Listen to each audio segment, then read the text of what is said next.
Hey, bro, question for you. If a shoe dog could shoe dog, how much would he shoe dog?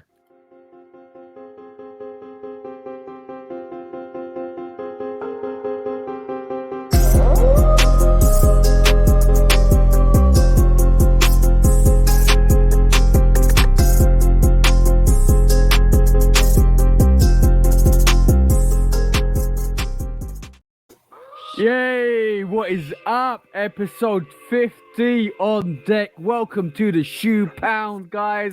The Shoe Pound is back in action. Wait a minute. When did we rename the podcast? It's a Shoe Dog Shoe podcast. Pound? But I'm gonna call this. I'm gonna call this arena the Shoe Pound, where we talk about it and pound it all out, bro. Pause. Pause. Don't lay these paws on the people, bro. Don't lay these paws on the people. How you doing, bro? What's up today, bro? I'm all right, man. Waiting on this delivery to come through. Okay, we might have a live unboxing here today. Hopefully we will. I'm not counting on it, but hopefully we will. Okay, cool. By the way, guys, just to get all the formalities out of the way, please do like, follow, subscribe. Please do come and check us out on YouTube. That's 808 Kicks 80, the bro, Q, and myself, Love Kick Customs. Please do check us out on Instagram. Please do come through on our TikToks. The Shooter Podcast TikTok will be starting to ramp up, and obviously my TikTok on Love Kick Customs. Go and check us out. Where we try and give you all the information, all the guidance, all the advice possible, guys. And on top of that, we're all on the audio channels now, so you can actually check us out on Apple. And if you listen to us, come and check us out on all the social media platforms and come and interact as well, because it's going to be awesome going forwards. And we are actually gearing up to become bigger and better in ourselves in 2023. And Yeah. on that note, bro, what else is up today, bro?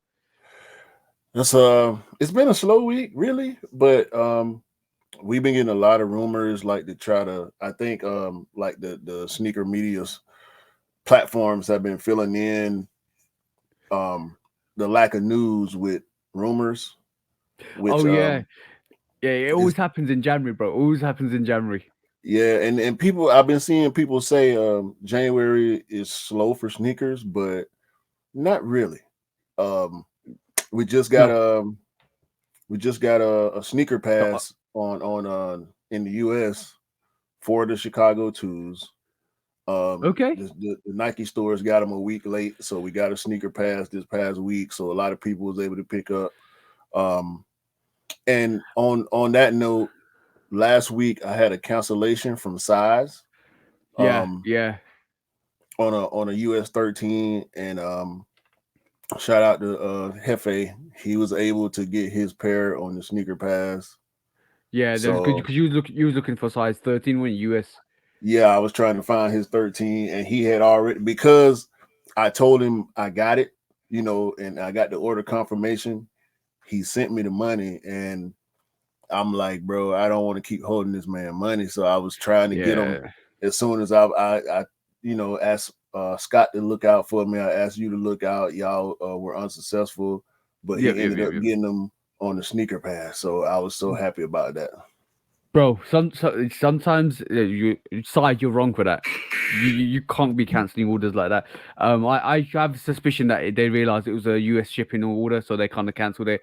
I have very bad I've my own kind of thoughts on it, because I don't think a lot of companies in the UK or EU are comfortable in shipping stuff to the US anymore. That was happening in 2022. I don't know why. What happened with size? Sometimes it happens. Sometimes size do that for some reason. But like, that is what it is. But the best thing to happen was, sometimes, like I say, bro, it is what it is with a Z. Forget the S's. It is what it is with a Z. And sometimes the stars align and it all works out. And Yeah, most times in life, everything works out. And you find that it happen or everything happens for a reason.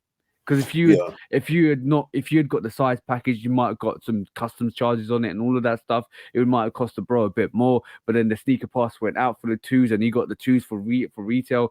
Bro, it all works out. It all works yeah. out. He ended up saving like $20 because the charges weren't too much more.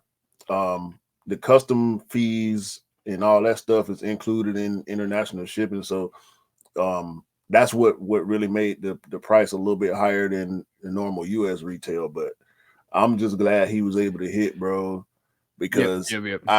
I was pretty much gonna send him his money back on the same day anyway. Yep, yep, yep.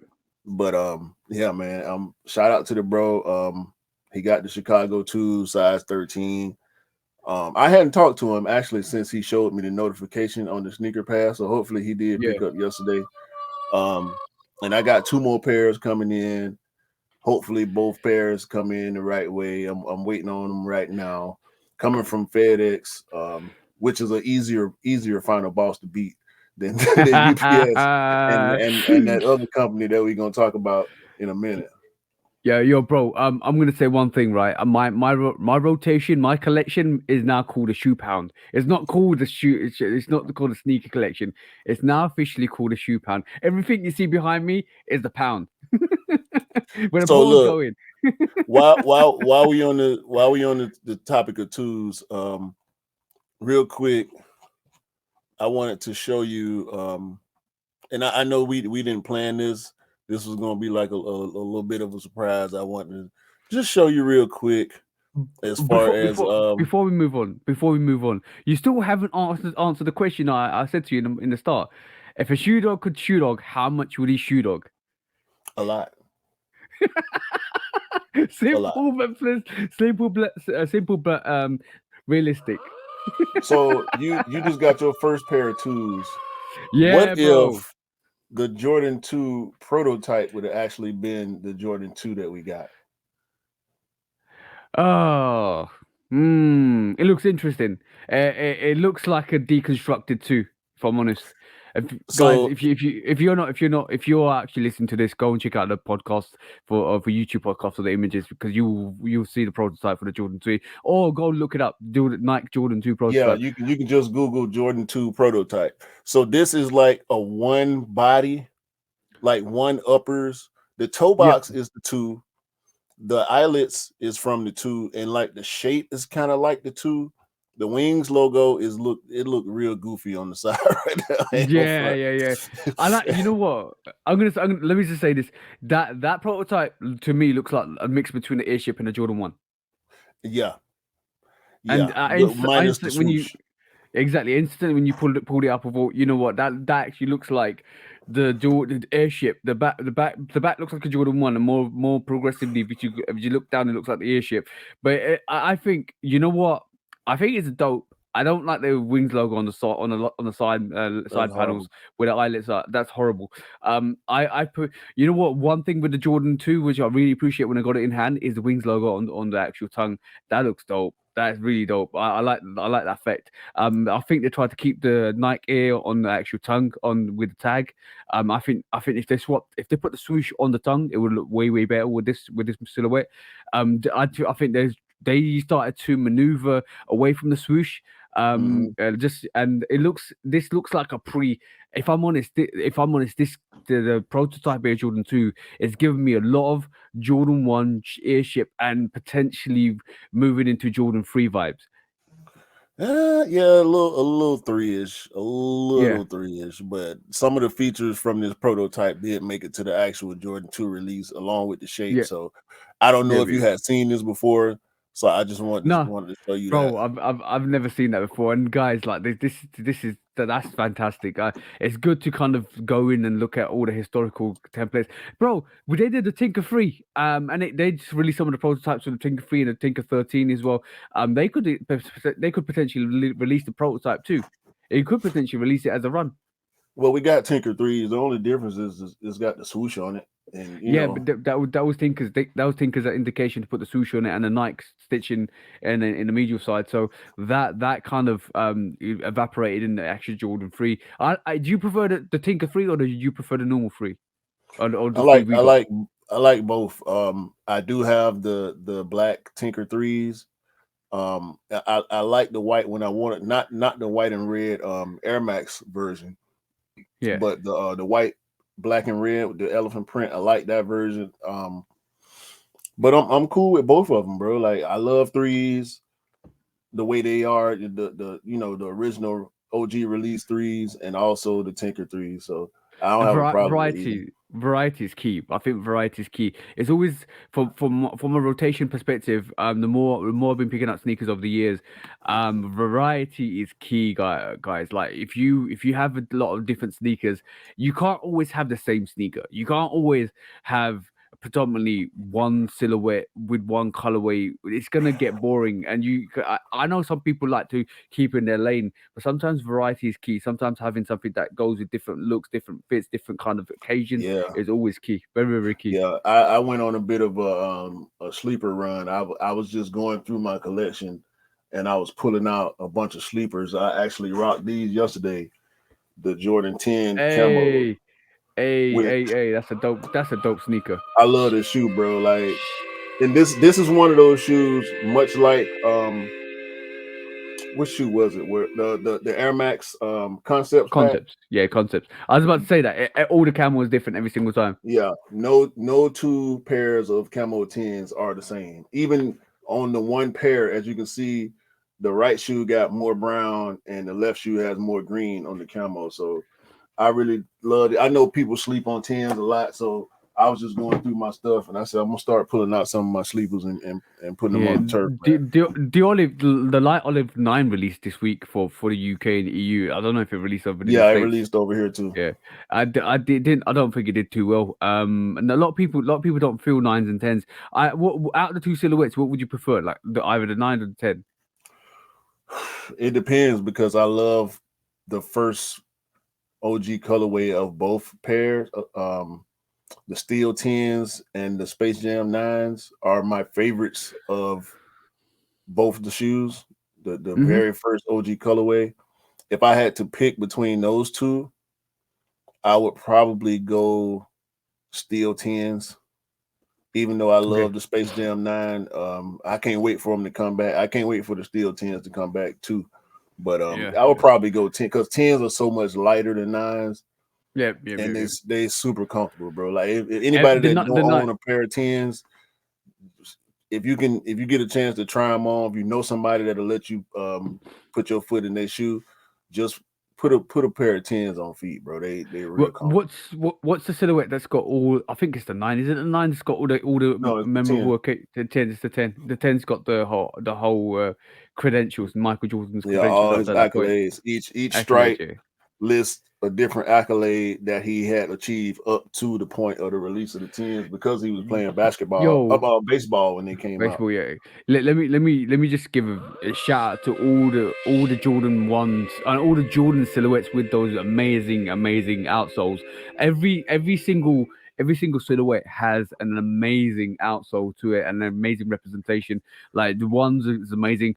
The two's fantastic. 3, 4s, all of those. Even like when you start getting up to the 7s and 8s, bro, the outsole is so dope. So that shout out to Tinker, shout out to all the designers that put those silhouettes together and the outsoles together. But picking up the Jordan 2 Chicago, it re-emphasized to me why I should not I should try sneakers even if I don't like them, because it's not that fact. It's not the fact that I didn't like it or the Jordan 2. It's the fact that I didn't want to pick it up because it was so similar to a Jordan 1 and it looked a bit more bulky version of a Jordan 1. But on reflection, don't kind of X yourself or ban yourself from getting a different silhouette because you've got bad reputation or you don't like them or you don't think it'll fit you. Try it. Think it, like step outside the box and try it, because sometimes you'll find that silhouette actually really works and it really is fire. And picking up the Chicago 2 has actually made me appreciate the 2 way more. Mm-hmm. Sometimes you just got to try it out, bro. I mean, if you don't like it aesthetically, I understand you not wanting to try it. Yeah, But yeah. I've always loved 2s. I only had a few pair in the collection because certain colorways just don't hit me right. And I missed the 2 wave too years ago when we were Yeah. getting a lot of 2s. I missed that wave, so I'm picking I'm up glad it's all like the 2s I like now. I'm glad it's back. I'm glad the waves back because basically, not only is it there for us to kind of pick up, and not only if it's there for us to go and see in hand, it's also there for people that actually really love twos to go and pick up. And I know a lot of sneakerheads. I'm think of one particular kick lord. Shout out to you, bro. But you actually love twos, and you were picking up twos during the dry periods as well when they every time they've released it to. So it's for the love of the game, bro. It's for the love of the fact that Yeah, these are sneakers are there. Some people, and I think the more down the rabbit hole you go with the silhouettes, the more it becomes a niche. So I think two's a niche. I think sevens and eights is a niche.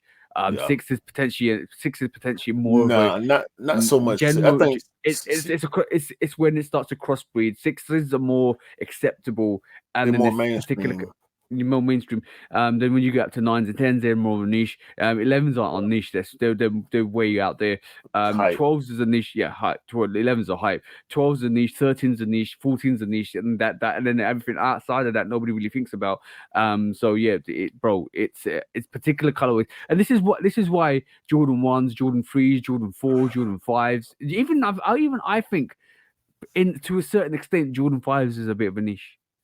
A bit, yeah, yeah. I think more resellers pick up fives than regular Yeah, people because I and don't see them. I don't see fives as much as I see threes and fours on feet. yeah, the one thing I'm definitely gonna say is, the DJ Khaled 5 release indicated how much of a niche that sneaker is because Yeah. if it was any other sneaker that would have sold out. I think if DJ Khaled released the 4, it would have sold out. Hmm. And even if it's DJ Khaled, or even if he released those DJ Khaled threes, I think they would have sold out. Fives to me is a bit more of a niche sneaker. And you know what fives do really well? I'll tell you what fives do really well, bro.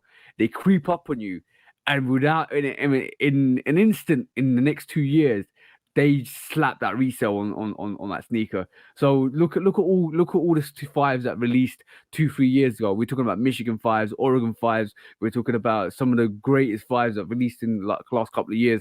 Their resale on that is crazy, bro. I'm talking really stupid crazy. They're hard to pick up. A lot of people wear fives as well, so they're hard to pick up.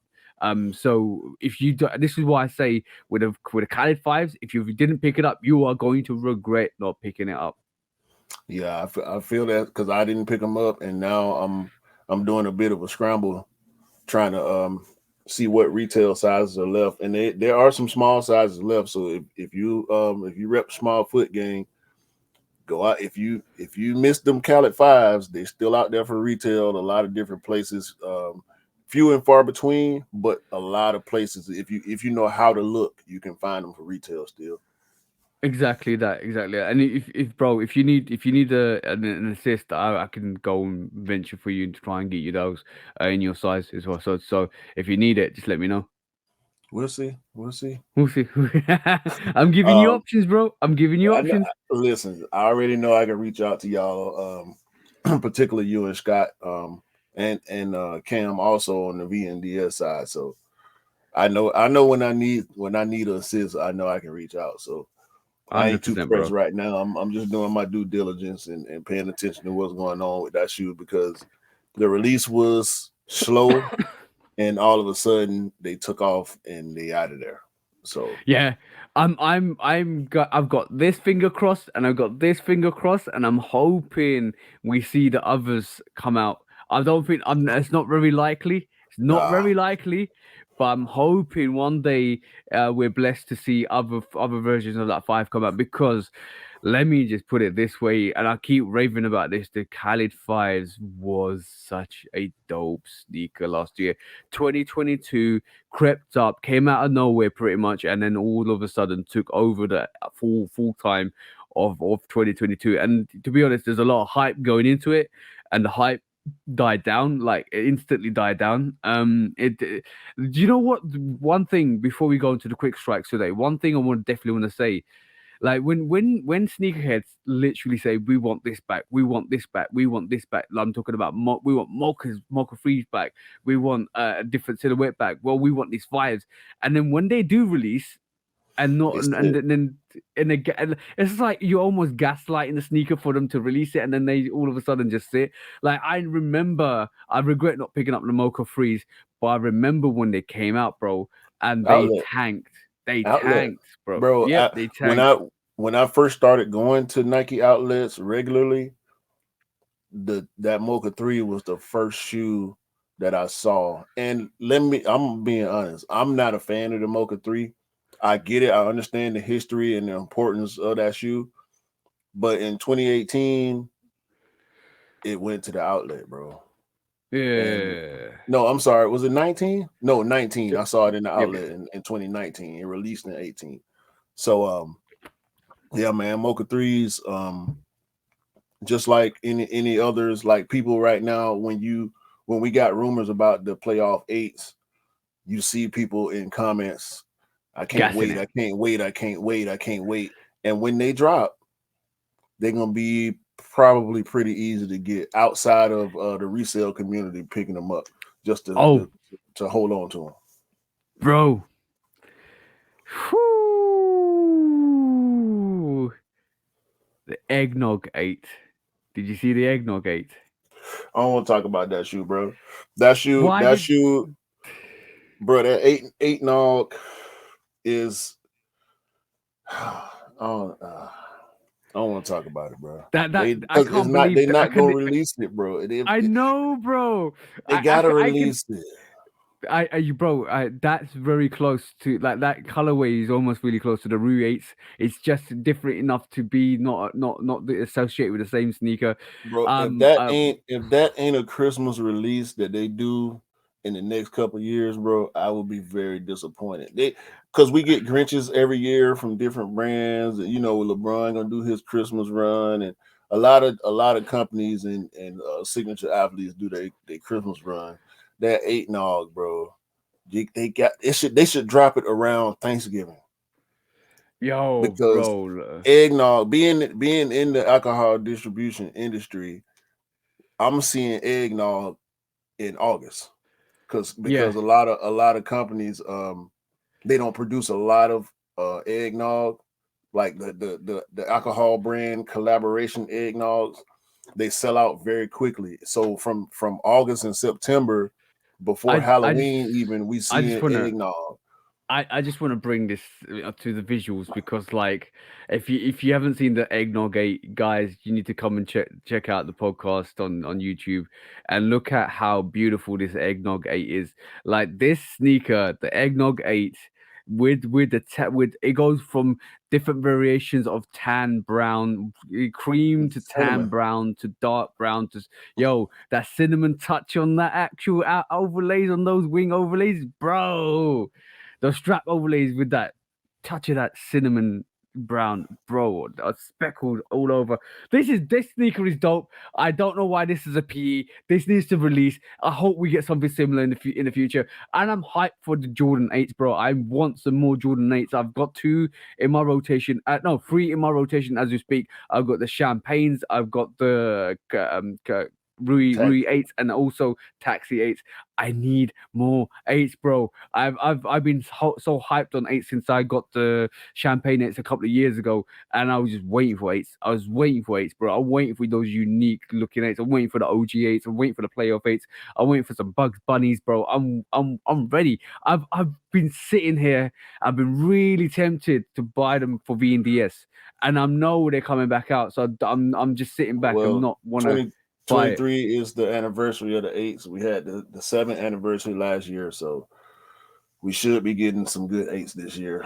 We know Yeah. the playoffs on the schedule, but I'm looking forward to seeing what else we get for I sure. did you on a quick sidebar before we go into the quick strikes again, did you see the Jordan 7 infrared? Yeah, I'm cool on those. Yeah, I wasn't too impressed if I'm They honest. dope, they dope, but I got Cardinals now, so I'm cool. Woo, bro, bro. Cardinals are dope. I'm cool. I'm Had, just had they saying released those, Cardinals. had they released those infrareds before the Cardinal, I might feel different, but I got Cardinals, so I'm good on white and red sevens now. Yo, yeah, but I'm good. let's I'm just done.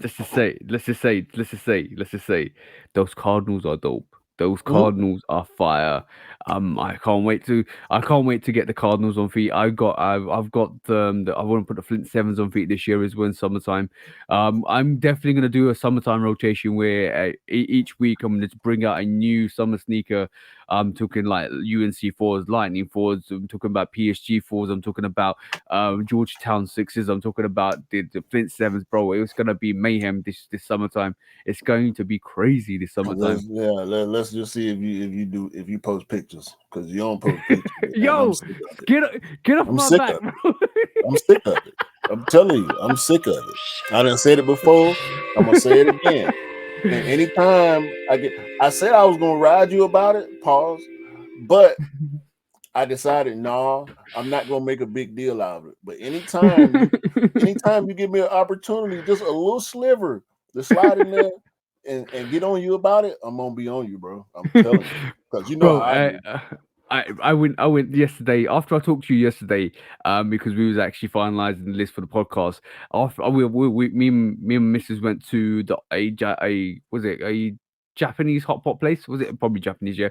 And bro, like casually put the cement freeze on, walked out the door, to put it on my stories. That hot pot. If guys, it's hot pot season in January. If you want a nice decent brothy Hold cooked on. soup, No, you go. trying to segue into food, bro? We talking about fit pics and on foot pics, bro. And you talking about stories. I ain't talking about no stories, bro. I'm talking about on the feed. Reels and posts is what I'm talking about. I don't because I'm not a story watcher. You know, I Yeah, yeah, miss a whole lot of stories. I need reels and posts, fit pics, and on feet from you. That's what I want to see. yeah. And I don't want to talk Okay, about it no more until the okay. next time I talk about it.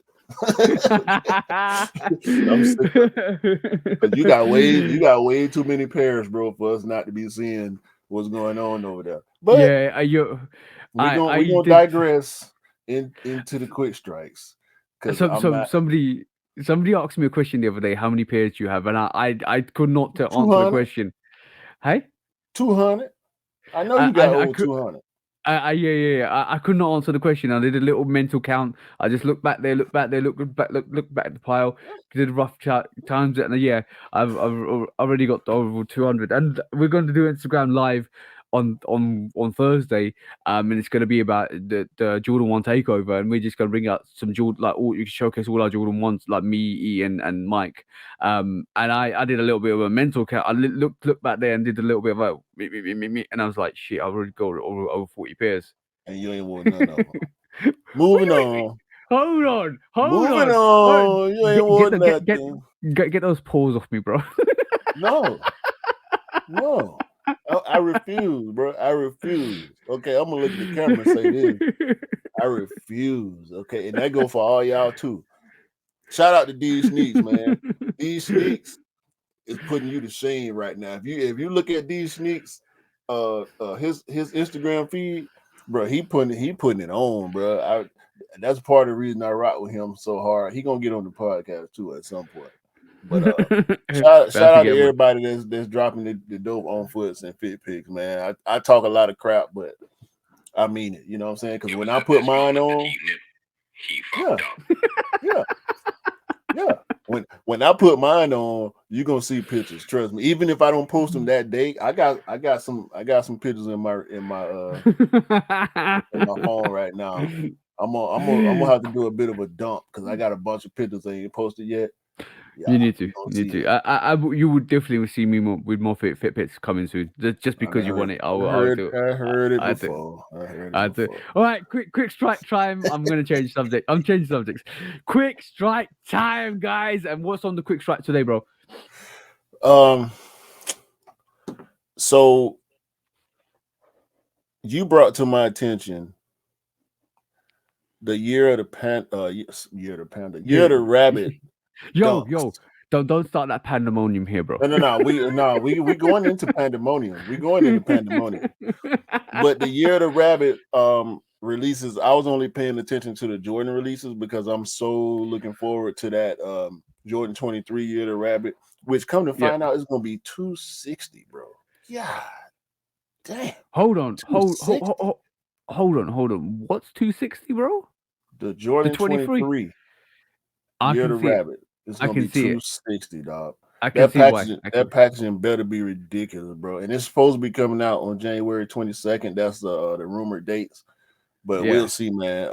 But I was so focused in on that I missed the year of the rabbit dunks, Yeah. Yeah. Yeah. bruh. And you brought it to my attention, and my goodness, Yo, bro. There's four of them. I know, I know, There's. I'm with you, I'm with you. So now, Sheesh. if y'all watching, this is I don't what's the name of this colorway? There are four colorways. I'm not seeing names right now, but supposedly this white, red, and blue pair with the clear the true translucent outsole midsole is supposed to be it's supposed to have something to do with an Air Force One. Yeah. I'm Yeah. not Yeah. really seeing that and I'm not really caring about that because this is a I'm fire gonna. dump right here, bro. I'm gonna do this. I'm gonna take over 2 seconds. No, I'm no, gonna no, share no. my I screen. got all four. I got all four. Hold You on. I got okay? all Cool. Cool. four. Go So on. Go. 2011 on the bottom, which was the last year of the rabbit. Okay. Um, suede and leather, and I mean that suede looked really, really good on these, bro. Yeah. The Yeah. Yeah. rabbit, the rabbit The stamped rabbit touch on the heel, embossed into the back of that heel, bro. bro. These are stupid. The insole, everything about this shoe is ridiculous. Next, we have the gray and Yo, white. that's the one. That's the one everybody's hyped on, bro. That's the one everybody's hyped on.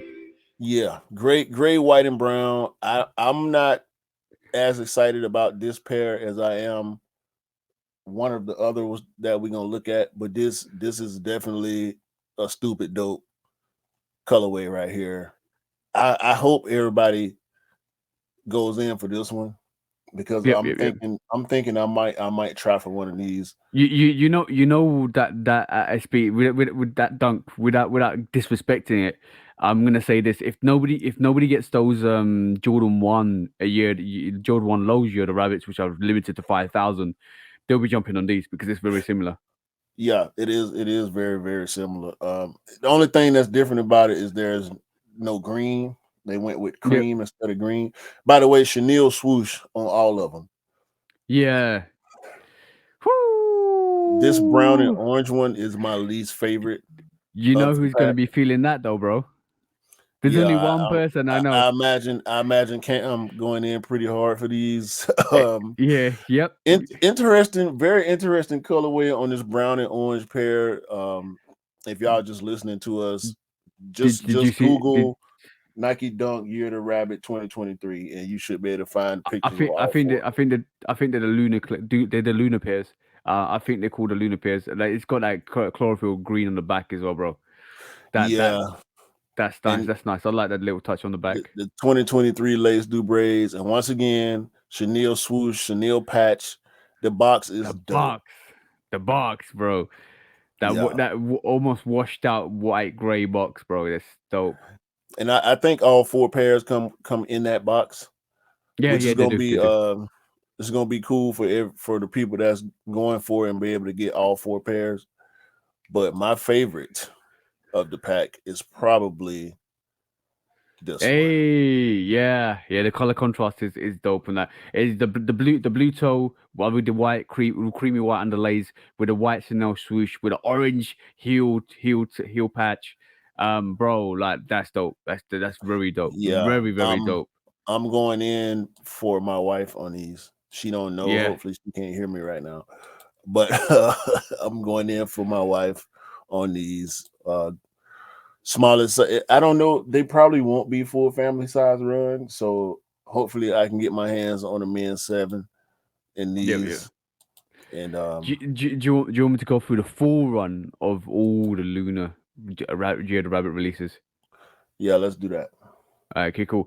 So as you can see. here. We have basically this is called the Lunar New Year is the brown and orange pair. That's what the name is Okay. for the Dunk Lows. The one that you really like is called the Night Dunk Low Year the Rabbit, right? Hmm. The white version is also called the Year of the Rabbit as well.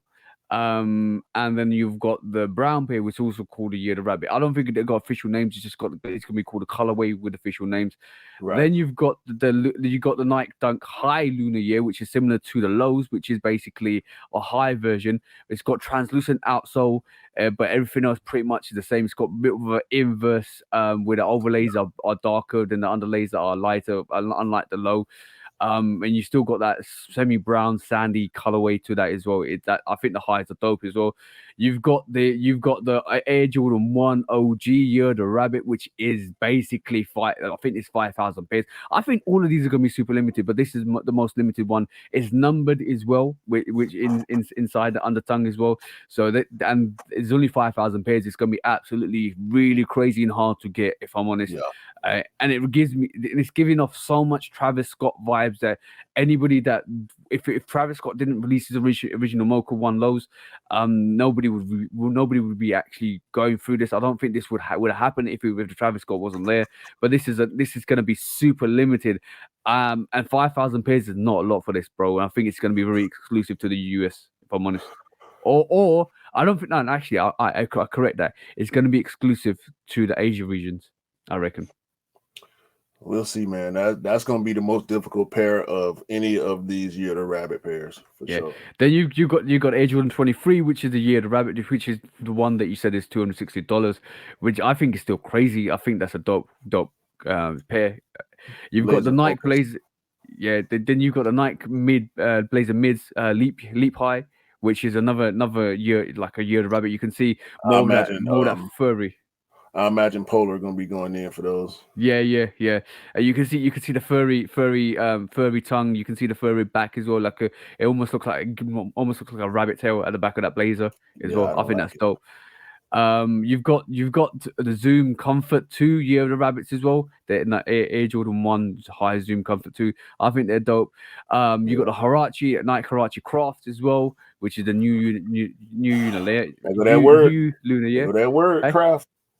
yep, bro, Craft and Reimagine is the buzzwords for 2022 and 2023. 2023 is Craft, but buzzword for 2021, 2022 was Reimagined. Yeah. Um, I don't like that silhouette, by the way.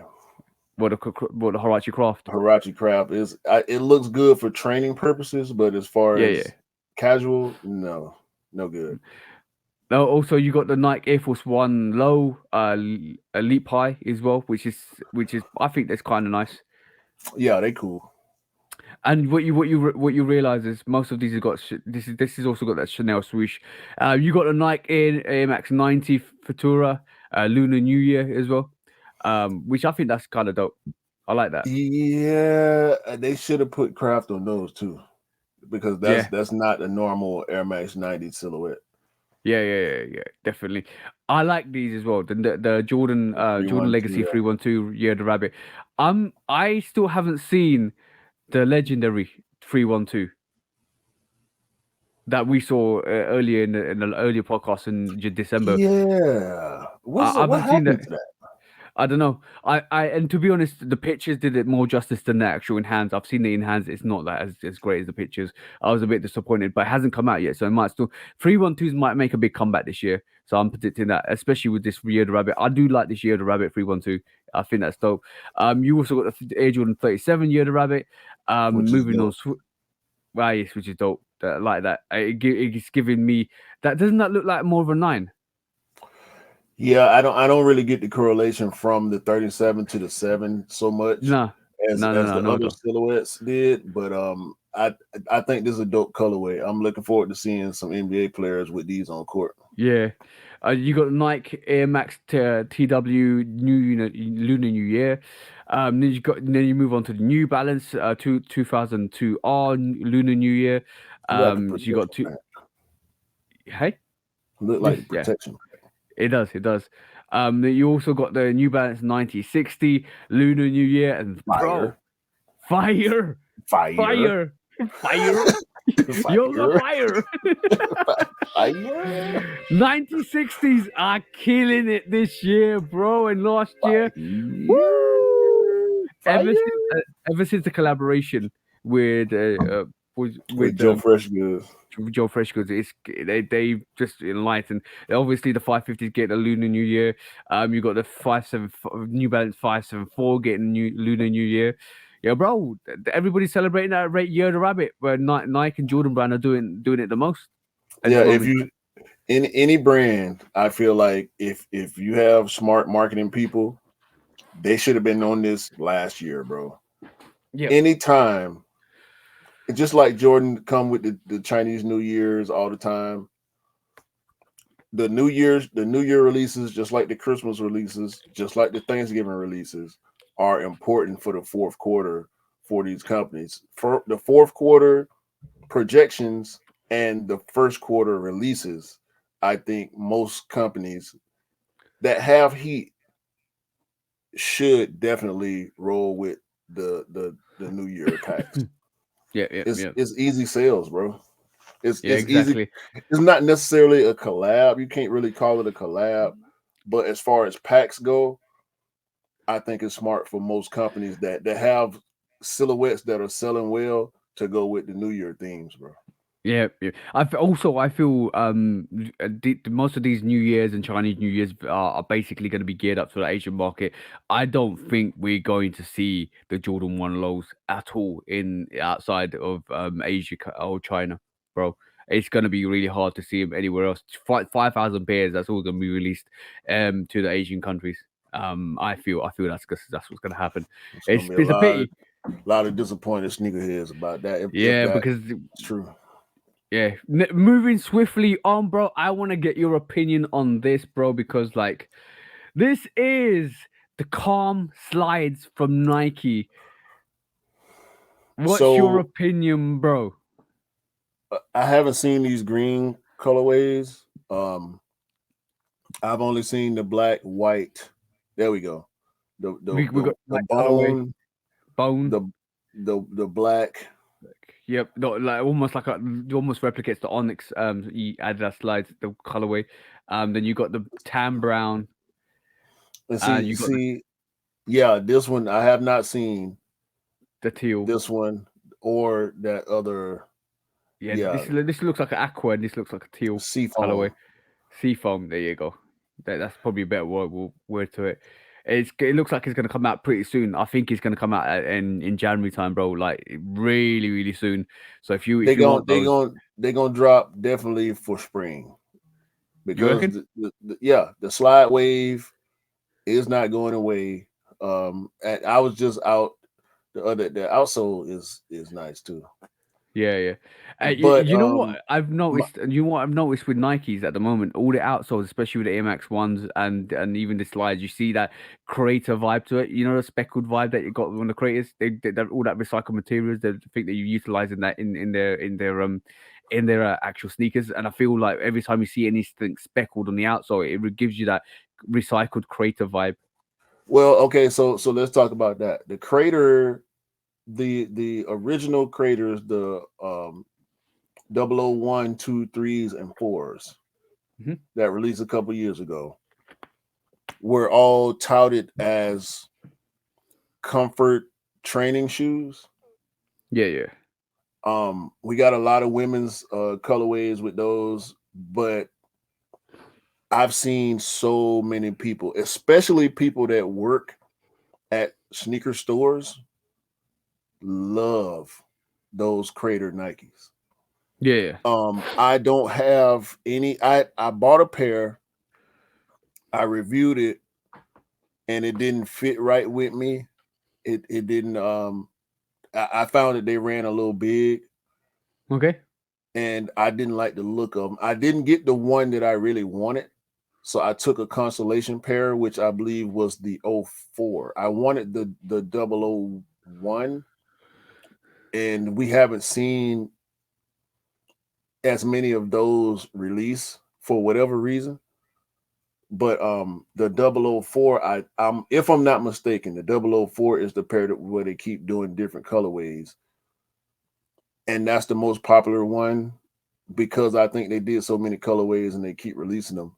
But people always talk about how comfortable they are. I've Yeah. questioned people that had them on feet, like what is it about that shoe that makes you love it so much? And they all say how comfortable it is. So this Crater Tech, I think, was Nike's attempt at combating the Yeezy hype Yep. Yep. with the Ultra Boost and the foam, just all the Adidas foam shoes. So this is Nike's attempt, along with the Jordan System 23, along with the MMV slides. They're combating that whole Yeezy foam runner, Yeezy slide situation. I, I'm. Now, I'm gone. I cannot call it cap because competition, like we always talk about, competition breeds greatness. Yep, competition, which breeds greatness. Which all the time, whatever happens with competition, it kind of the best rises to the top, and that's. And the thing is, when you're competing and constantly evolving, this is what happens, and this is Mhm. why this is why it's great to see. It's not cap, bro. It's This is why it's great to see, the fact that pairs are releasing new pairs, are releasing new innovations, are coming out, new technologies coming out. Look, bro, if you didn't have the air bubble, we wouldn't have the text that we have today. If we didn't have the boost, we Right. wouldn't have the text today. If we didn't have React, we wouldn't have the text today. Everything is an evolution of everything else, and it depends. It also always kind of gets better and better and better. Just like music, just like everything else, a competition breeds competition, and it kind of tools sharpen tools. But on this whole Nike slide thing, it's really funny to me that the whole situation when Kanye happened, and Kanye's got the patents for the foam runners and the slides, and and Adidas can't release them, so they've got Adicus, and they've got the Adalits 22s and Adalit slides, but Nike swooped in swiftly and made a slide that's so similar to the Yeezy slides, but it's their Nike slide. And I think this is a banger. If it's gonna, like, I'm still gonna say the benchmark is Yeezy slides. The benchmark for comfort is Yeezy slides to this day, or even clogs. Not what do you call them? Clogs. And Yeah, Crocs. yeah, Yeah, Crocs. yeah. So, and I'm Croc Nation. I'm wearing my Crocs right now. But Hey, hey. the fact that they have the Air Force One ridges on them, Yeah. I think make them Nike enough for me to not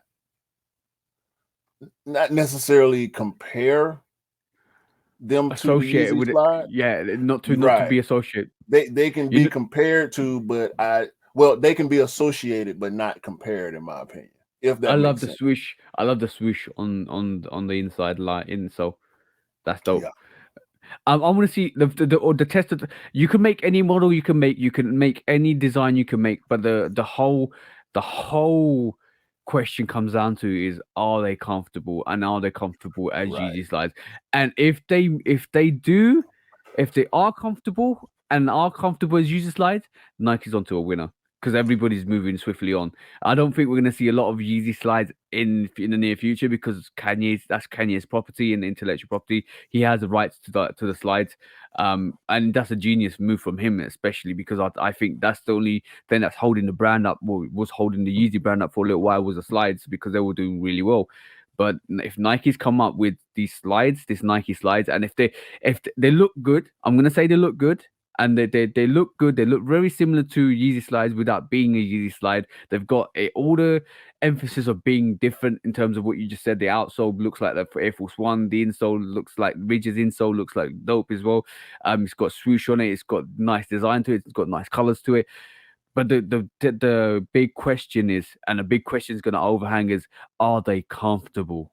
They And if better they be. are, if they better be, and if they are comfortable, then yeah, move to the side, Yeezys, because I think Nike's taking over. They finna do numbers, bro. If these are comfortable, the first person that put these on foot and put out content about how comfortable they are is gonna They're move gone. units. And Yeah, they're gone. those units will subsequently move more because once people put the comfortable label on them, because comfort is a really big thing nowadays. which I Yeah, think yeah. is keeping a lot of people away from retros. Retros is about being fresh, is about Hmm. style. But a lot of people doing Crocs and slides because of comfort, which I'm not a part of that crowd, but I understand it. Yep, These yeah. will do numbers if the comfort is close to what they say the comfort of Crocs or Yeezys are. As soon as this comes out, Those must be comfortable shoes. it's over. I Game bet over, you could bro. walk all day in shoes Yeah. like that It and is not going to Yeah. be sweat. over. These will As be soon as that. outside all spring, all summer, and probably beyond because I'm seeing people at the other day I went to Walmart, bro, with my wife. It's 40 degrees outside and people in there with slides and Crocs on. So Yeah, I think you gotta give it up to Kanye. You gotta give it up to Adidas for kind of re-emphasizing the slide movement and the foam runner movement. But it's as soon as a pioneer goes out there and scouts the area and starts developing stuff, everybody wants to join in, and we saw mhm. that last year, bro. We saw that last year. All right, swiftly moving on, bro. We've seen the Lunar Year Dunks. I'm just moving on to the next segment, which is, bro, pandemonium, bro, pandemonium. How'd you feel about this? Air Jordan 1 low, not even OG cut. Air Jordan Right, 1 low Panda. Like there's a difference between the Air Jordan 1 low and the Air Jordan 1 low OG, it brings in way more quality, way more authenticity, way more authentic to the original cut design. right. Um bro, like this is another indication for me of, let's make a average shoe into a colorway that everybody likes, and then sell it, because let's just be honest, there's no reason why those pandas should be so popular. There's no reasons why, because the quality, if you're a true sneakerhead, I'm not this is not sneaker snobbery or nothing like that. This is the facts. This is the bare facts. If you're a true sneakerhead and you see a panda, you are going to feel that, and you are going to say that's synthetic material, that's rubbish, I'm not going to wear that, Right. right? Um I at would this the at this Nike by point you. it's all about the hype, bro. Yep, the Nike Bayou is totally different. I bought a pair for Jenny's friend. The Nike Bayou. I paid another extra £10 or £15 on top of it. The quality on that is far superior to the Panda, right? And anybody that wants a Panda, I would recommend them get that Nike Bayou. It actually restocked today as well, and it sold out instantly. But the Nike Bayou Panda is top quality. But the Panda that everybody gets, that's actually gonna restock in January, bro. They say actually restocking in the No, they 23rd of January. Wednesday. They When restocking for you? Wednesday in the US. Okay, so they're restocking Wednesday, which is The 11th. probably the 11th, and then they're restocking here on between the 11th and the 23rd, and the Grey Fogs are restocking as well. But bro, we talk the quality is really bad on those. Like Guess one what? wear and it's creased, Guess what? I gotta get it's another gonna sell pair. out. Yeah, I I know, gotta get bro. I another was you. pair. Because my wife, she I just cleaned her first pair of pandas. I told the story about those. Paid 250 for them.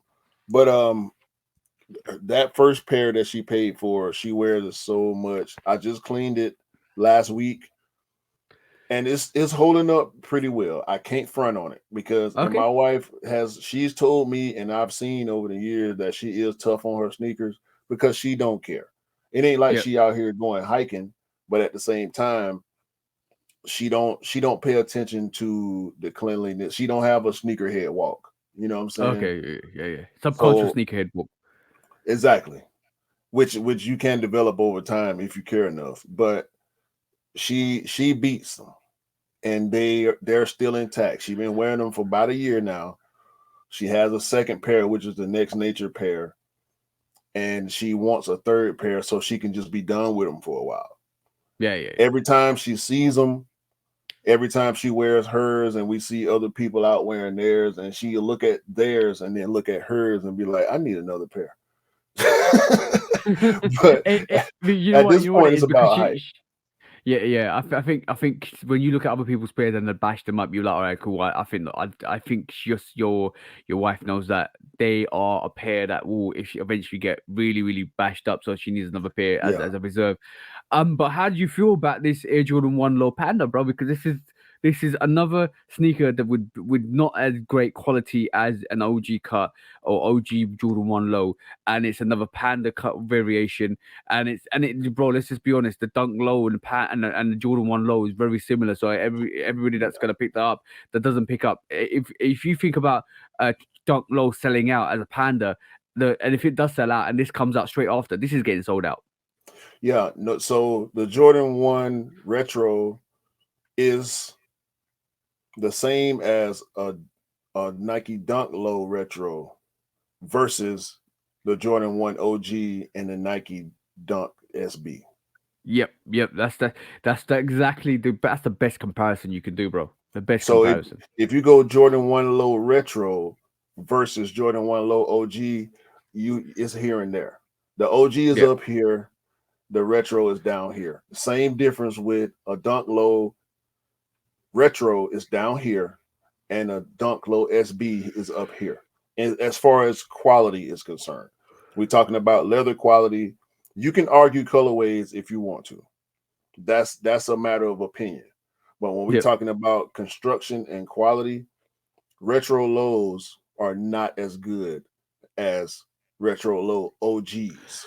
And the easiest way to work out what a Jordan 1 low is, if you guys didn't know, and an OG low is, or retro low is, and an OG low is where the Wings logo is placed on the back heel. If it's placed on the back heel panel, that's a retro. If it's placed on the top panel, where you have a little tab there, it is an OG. And that's the Yeah, difference. That's a quick check difference. There's the also tongue also. yeah, the tongue also. There's many differences. If you break down the schematics of it, you're talking about the toe box as well. You're talking about Uh-huh. how narrow, how long the toe box is. You're talking about the cut, the actual shape of it as well. There's a lot of Yeah, things that are different, additional panelings with the OG as well. So you that's what the stuff you look at. But if you instantly go into a shop and you see the Wings logo is on the back bottom tab of panel of the heel sneaker, panel. it's a retro heel panel of the sneaker. It's a retro. If you see an additional panel at the top, which has got the Wings logo, that is an OG, guys. So that's the difference that you need to remember. Yeah, and you normally won't see OG cut Jordan 1 lows sitting. You will find the retros are abundant. Yeah, Trust me. I have both. I have OGs. I have 2 pairs of OGs, and I have 3 pairs of retros. And I I think will the be only doing a comparison pretty soon in the near future. Go ahead, bro. What you was gonna say? I'm gonna say the only retro, the only OG Jordan 1 low that actually sat for a little while was the neutral way, but there was pairs of those. There was Yeah, pairs and pairs of those. And also the quality on those was so good. I think E picked up bruh. 3. Bruh. I've worn my neutral gray lows maybe 3 times. They wear very quickly. That's because the leather is so soft, bro. It's butter, bro. especially It's especially on the toe box. They wear so quickly. When your foot is not in them, you can see all the lines, the creases. But when you yeah, put your foot back in them, they flatten right back out, depending on the way your foot is yeah. made and the way you walk. But You could also put additional like tissue paper in them to kind of retain the shape if you after you yeah, yeah, don't yeah, wear yeah, them. yeah, yeah. But there's only one word for that neutral grey 1 low, and it's this. Buttercup. Exactly. It's Precisely, buttercup. bro. It's Like the buttercup. the OGs, had they done the a panda colorway on the OG cut ones, I might have found myself going in. Yeah, But for yeah, these for people that, and I think this is an opportunist moment for Jordan Brand to take advantage of the panda hype, because people yeah. that can't seem to get their hands on panda dunks will definitely take these as a consolation. Now, the thing to wonder and the thing that we need to watch is how fast these sell. If Yeah. these sell out, and I'm gonna watch it, I will be there for. And Jordan 1 low retros don't get proper releases like OG cuts do. Yep. So it'll be kind of hard to monitor because these gonna fall out the sky. They're just gonna I'm start gonna. showing up at shops and Yeah. they're gonna start showing up on websites. If they sell out the day they show up, pandemonium. Bro, it's gonna be pandemonium. You know why? It's gonna be like bubbling milk. Have you ever put milk on a pot and you actually put it on heat and then when it starts to bubble up, it literally did. The pandas are the pandemonium on dunk lows. With those pandas are simmering right on the rim.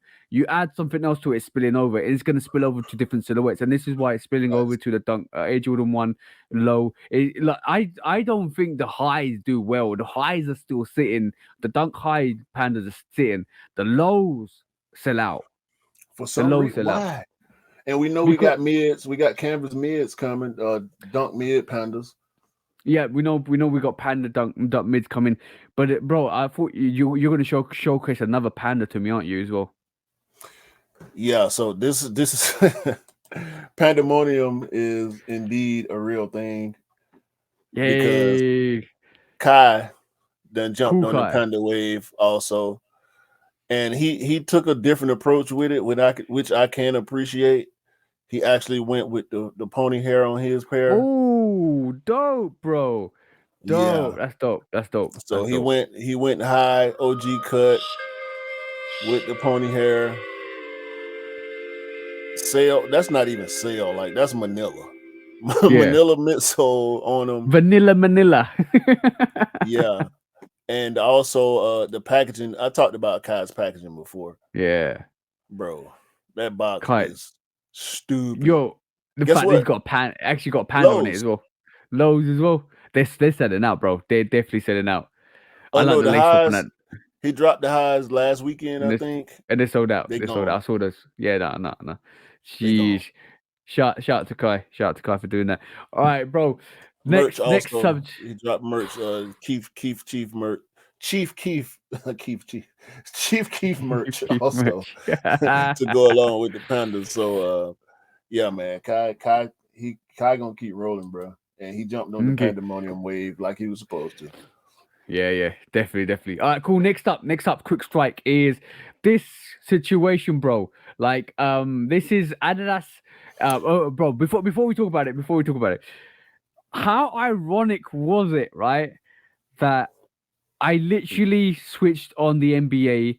I watched the Chicago Bulls versus Cleveland, and it hit Donovan Mitchell. Hit. I think he squared it up to go into extra time and then and that's when I started watching it. And in the extra time quarter, basically, bro, he smashed it and 71 points. I was like, whoa, this is historic. And ironically, I watched it and I sent you I sent you a snapshot of the match, and I said, look, he's doing numbers, and you said he killed it. And straight after that, we saw this situation, Adidas basically dropping the Don issue 4 to $71 on discount, and then they gave 71,000 to his charity as well, for that historic moment, bro. How historic is that for a player to hit 71 So points? in a statement, how historic is it? It's the 8th most points scored in an NBA regular season game. Number 8. Whew. Donovan Mitchell is in the history books forever now. Yeah, Now, don't get it twisted. Donovan Mitchell is a star player in the NBA. You can almost give him the superstar moniker because he has a signature shoe, and stardom and signature shoes are related. I don't think yep. anybody can disagree with that. When you look at Carmelo, you look at Russell Westbrook, you look at Chris Paul, LeBron, James Harden, Ja Morant, any of the old or new players that have had signature sneakers, it comes with a certain level of stardom and notoriety, right? Donovan Mitchell played in Utah from the beginning of his career until last year Yeah. when he had to get up out of there and make the move to Cleveland. Everybody was running from Utah too. and I'm not gonna get into that. I got some stuff I can say about Utah. We know the Russell Westbrook situations in Utah where he was having racial slurs thrown at him by fans in Utah, and he's not the only player. His was just the most visible because of stardom. Yeah. And Russell Westbrook, we know his attitude, but that's a sidebar. Donovan Mitchell is the number 8 highest scoring single game player in NBA history. It was only right for Adidas to honor him in the way that they did. It doesn't make financial sense. That's for them to decide. But sometimes it's not about financial incentive, bro. Sometimes it's about celebrating greatness, and this is what they did. And Yeah. I like the fact that Adidas came out and did that because basically it's a representation that one of their athletes, one of their star athletes, Uh-huh. actually did something miraculous in the NBA, and actually they celebrated that, and this is what it's all about. So, bro, in life, it's not all about money, bro. It's about celebrating the good times, and this is what it is. This is celebrating the good times. I was surprised I actually tuned in and watched something historic, and I didn't watch the whole match. I watched the end of the fourth quarter and into the extra quarter, and it was Yo, the amazing shot, just to the see. shot that he made to tie the game to get to overtime Yeah, that was was dope. was miraculous, bro. And for him to actually seal the deal, and Cleveland got the W, and he dropped 71. Bro, the You shots know, that he was making, yeah, all the threes that I think he made like seven or ridiculous. eight threes in that game. Yeah, they He were was just ridiculous. he was You pulling up with know, two people in his face like they wasn't even there, bro. Like he was on. I'm talking about in the zone like none other, bro. Like, and he put himself on a list with Kobe Bryant. yeah, I know. I was about to say Mamba. He got that Mamba mentality when he was shooting that thing, bro. I'm Bro. gonna say definitely when as soon as it tied up, and then so, yeah, Cleveland tied up, and I said Cleveland are 5-0 in that overtime. I was like, yo, bro, they've got this. Cleveland have It's got a this, wrap. and then they smashed it. They smashed. Yo, Yo, bro, I told you, I wanted to get into the NBA. Start watching NBA matches, and I'm starting to watch NBA matches, but unfortunately, the time difference is a bit it's a bit kind of hard. But yeah. bro, I was on leave and I had the chance to watch it, and I saw it and I watched it, and it's so funny. It's ironic that I actually watched it. What's the most historic moment in recent times? And Yeah. I was like And amazing to see. the reason you were able to catch it the way you did is because there's a 5 hour time difference between you and I. I'm East Coast. So Yeah, they were playing in Cleveland, which is about a 6 hour time difference for you because I think they're Central yeah, time, Central Standard Time. yeah, So 6 hour difference, you were able to catch the end of it. Bro, it was meant to be. yeah, yeah, yeah, yeah, And the if for those of us that do follow the NBA, if you look at the way it happened, and I know we supposed to be talking about the shoe. Donovan Mitchell's shoes aren't up there with like a KD, Kyrie, LeBron, or even a Melo as far as sales are concerned. But his shoes do sell for Adidas athletes.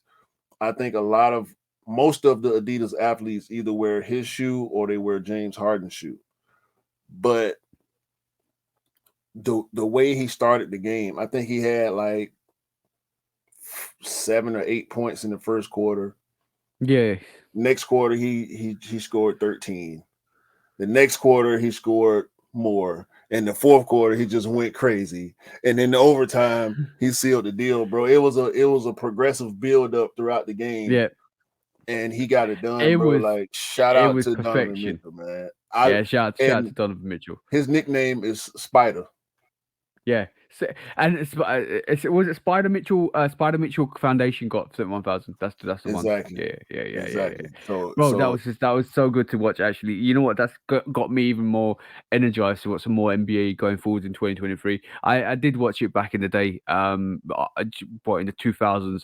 I need to go and watch more and more of it. I'm gonna be honest. The only reason why I tuned into that was because Chicago Bulls were playing and they were up. And I was like, let me just have a look at that. And then Donovan Mitchell happened. yeah.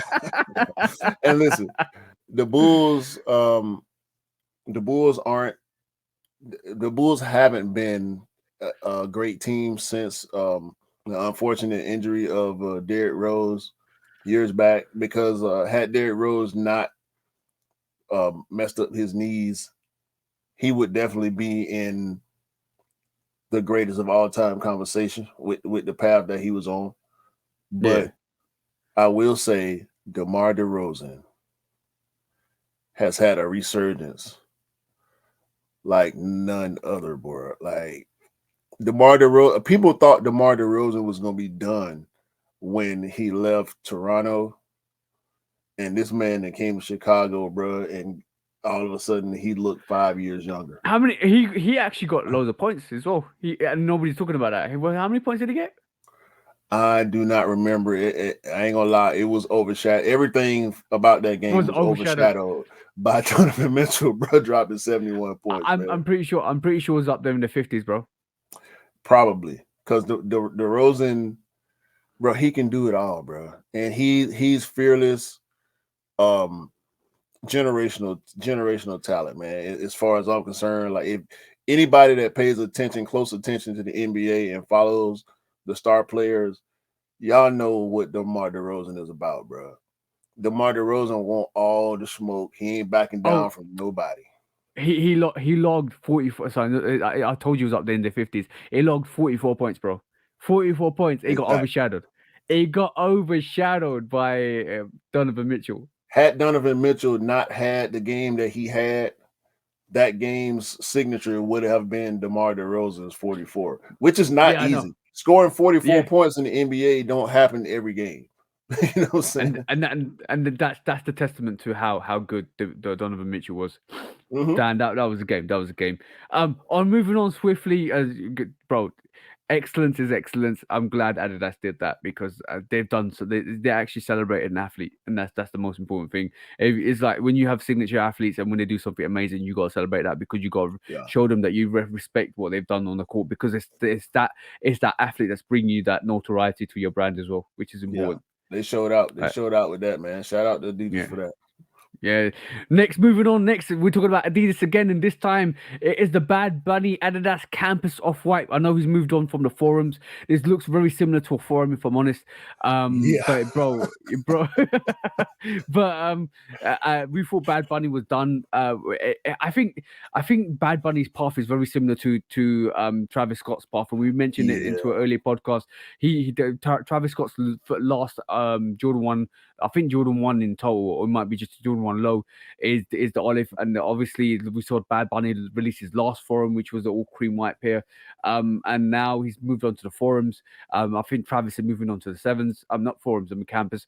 Travis is moving on to the sevens now. So I think this is dope. I think this is a bit of an injection into the campus vibe. I think the Adidas campus is getting a bit of a movement within the culture as well, which is great. But this is dope. I like these. I like these a lot.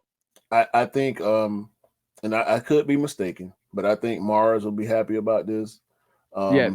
Because Mars is a member of the casual culture. I know how much he likes the campus silhouette, even though the alternations that they made to this makes it look a little more forum-ish with that rubber going around on the actual heel. Yeah, going from heel, wrapping all the way around the toe.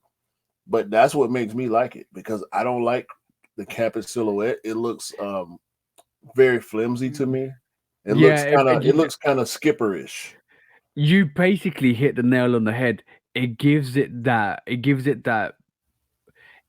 not the flimsy look, but it gives it more of a bulky, like more sturdy look, and it brings something extra to it. I like this. I think this is gonna be quite hard to get anyway because it's a Bad Bunny, but I do really really like these. These are dope. I don't do lows, bro, but I don't do lows. I don't think I will go for these lows, but that's a dope colorway. It's got the double tongue, the double heel. Yeah, look, the suede on them look really really premium, bro. Oh, bro, it looks the suede on the actual uppers looks towely. I was just about to say that it looks like the towel campus. The campus towelly. Imagine it in white. Imagine it having some more rubber on the toes and rubber on the upper heel, and it reinforced more of a sturdier look. That's dope. I hope this kind of gives Adidas a bit more leeway to bring in something back in the regular GRs that looks like this, because this is dope. This is very dope. I don't want them to do that. I don't want them to.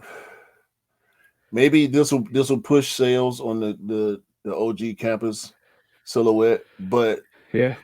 and go with me here. I think this is for people that actually plan to go to Bad Bunny concerts, Yep. and they don't want to, because the Forums is a basketball shoe, so it's built to withstand, you know, jostling and jumping and whatnot. You This, know when they released, the UNC Forum Low Bad Bunny, they actually had a little celebration where they invited loads of people onto the plane yeah, and took them to the concert. That's the way to do a release, bro. I do see things like that. I do see Adidas doing little things like this, which is actually like, let's just sometimes we celebrate bad things with Adidas. No, not celebrate. We talk about bad things with Adidas. all the Let's time. celebrate all the time. But let's celebrate the good things we see them do recently. What some of the stuff is doing the release for the Bad Bunny, getting people out there, getting to people to the concerts, and giving them a pair of sneakers and inviting them to the Bad Bunny concert. I thought that was an excellent move from Bad Bunny. I thought that was an excellent move from Adidas. What they did with Donovan Mitchell, which we just talked about, was basically celebrate an athlete. That's an amazing thing to do. They're starting to get things right. And Yeah, like, I do feel they've gone back to basics and they're starting to get things right, and they're starting to maneuver in a way that makes them look good in the viewership of sneakerheads, and that's a good thing. That's definitely a good thing. yeah, They're doing good things now. This is what they need to do more of, yeah. stuff like this, The bro. superstar slides, like they moving in the right direction. Oh, Hopefully, bro, the hopefully, superstar slides are crazy, bro. hopefully they can get on track with Sean Witherspoon. I did what I want to know, how is Bad Bunny getting everything so right, and Sean Witherspoon is not necessarily getting things wrong, but he's not. And I understand how much of a star Bad Bunny is. I mean, he's arguably the biggest male music star. He's up there with a Beyonce and a Yeah, Taylor I'm Swift gonna level of stardom. I'm gonna look at it. I'm gonna look at a different level. And it might be. I agree to disagree. The kind of comment. I believe that Sean Weatherspoon's sneakers and silhouettes are ahead of their time. That's very possible. That's very possible. But as far as what I'm speaking on is aesthetically, Bad Bunny's sneakers are much better to look at than Sean Yep. Witherspoon's, in my opinion. That's no shot to anybody that appreciates Sean Witherspoon's designs and the silhouettes that he is given or choosing. But Bad Bunny has yet to miss, even on an all white or all black or all Yeah. blue. Like, we haven't seen anything that wasn't monotone from Bad Bunny. Yep. And maybe it's because, like Travis, he's a big star. But when you look at, even with Cardi B and Beyonce, Cardi B Reeboks sell. I haven't seen Cardi B Reeboks go on sale like that. Yeah. You don't see the Ivory Park Beyonce collabs go on sale. Yeah. Maybe a little bit, but not to the extent I'm of gonna I'm Sean gonna Witherspoon. say I'm gonna say one thing on that, bro. I'm look at Bad Bunny's forums and look at this. I'm gonna say simplistic, one palette colorway. Like, if you see, you had the blue variation, the It's white straight variation, the monotone. brown variation. Everything is monotone. Yeah, exactly. Just simplistic. Add something really dope to it. Add little variations to it. Yeah. Release it. Give it the right packaging, which they've done. And Mhm. this is why it sells, because it appeals to a lot of people. It's very, very simplistic, very easy to wear, very easy on the eye, and this is why a lot of people buy them. And they are dope sneakers just because they're simple. Sometimes doing something simple is the best way to do it. This is why they sell. This is why they're awesome in their own right. Now, with the Sean Weatherspoon sneakers, when you look at them, they're very, very detailed, very different, very unique, very additional, very this. This is why people don't feel them, and they're very nichey. I'm gonna say this: they're very nichey to the market that they're aimed at. Vegan, like the vegan market, the non-leather, non-animal market, the silhouettes he picks as well is very, very nichey as well. He doesn't pick up the forums, or he doesn't pick up superstars. He doesn't pick up campuses. He picks up super turfs. He picks up ultra ketrels. He picks up different variations that you got a lot of people that aren't like kind of synonymous with. So they're basically like, all right, cool. We're gonna go pick this up. We're gonna pick this up. We're gonna do this. We're gonna do with different silhouettes that not people not aware of, and then it Mhm. brings it back to the forum. So I think that's what's happening with um Sean Weatherspoon. Yeah, and I mean, Sean's stuff is out there, and I haven't seen. Maybe I'm not looking at the right channels, but I haven't seen anybody really put the swag on Sean Weatherspoon's Adidas as far as fits and make it look as presentable as he probably wants it to look. And that's probably that's probably why because a lot of people don't pick it up and a lot of people don't rock it. I think it's very nichey. His sneakers are very nichey, so it's going to be interesting to see what happens with that. But I do believe sometimes what other artists are doing is making it simple, making it easy to wear, making different designs, making adding different things that make it a bit more unique to the actual silhouettes, and then they're kind of releasing them.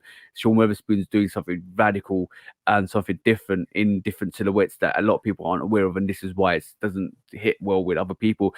This is why I say it's a bit ahead of its time. I can agree with that. 2,000 years later. Bad Bunny's doing crazy, crazy things like that. I love the fact that what he's doing with Adidas is absolutely awesome. To be honest, like it's fair to say that he's leading that for Adidas at the moment. Yeah, man. Yeah, I mean, he can't miss. He can't He miss at can't the miss. moment. Talking about Hopefully, talking.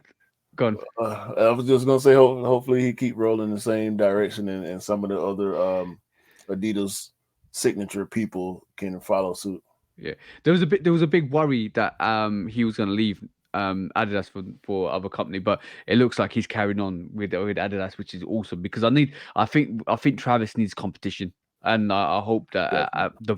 the bunny Bad Bunny's going to do it for Adidas. And moving swiftly on, when we talking about very hype stuff, bro. Have you seen these Supreme dunks that they're releasing in 2023? And we're talking about these, bro. We're talking about the Supreme dunks with the elephant print. And it looks like the elephant print is the thing to be this year. We're getting a white variation, UNC variation, a powder blue variation. We're getting a black variation, and we're getting a red variation as well, bro. What you feeling about these rumored Supreme Nike SB Dunk lows? Basically, these are concepts at the moment. These are like I thought people think they're gonna be. But what do you think of them, bro? They 2023. remind me of the J Pack. Yeah, yeah.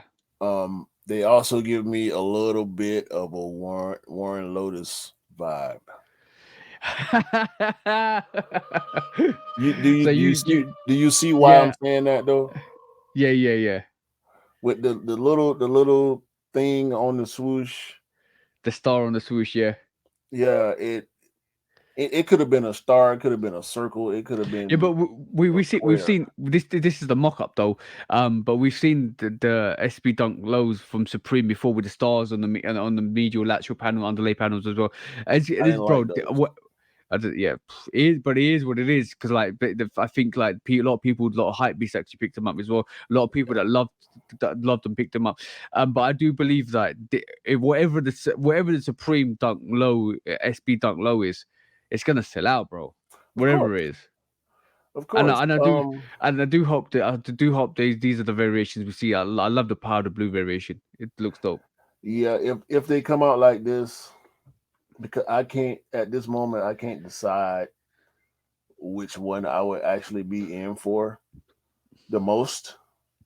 Um, the brown one I'm kind of good on, but the other three colorways that we're seeing right now, as far as the mock-ups are concerned, the Yeah. red, the white, and the blue, I would be cool with getting either one of those. Yeah. I think they're beautiful concepts. I think they're beautiful sneakers, beautiful concepts, and I do believe like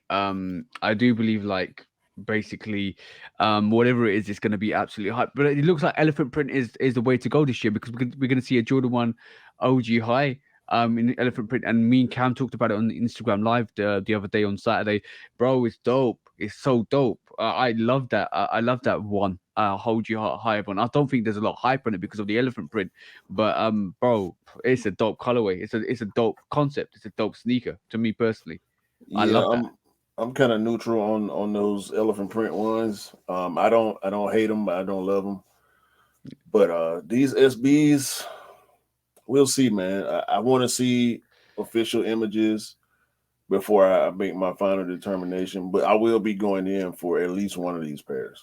Yeah, but guys, if you're listening to this, go and check out Supreme Nike SB Dunk Lows 2023. You'll find the overlays, which is the back heel panel, the eyelets, and the front toe guard, being elephant print, and then you got different variations of the actual colorway, which is powder blue, red, black, and then white. Expect to see that in sometime in springtime in 2023. It's going to be very hard to get these, so if you Yeah, want them, guys, you need to be really, really, really quick and really observant to where to put the draws and raffles in for these. This is gonna be. I think it's gonna be like hype season for Supreme Dunk and SB Dunks again.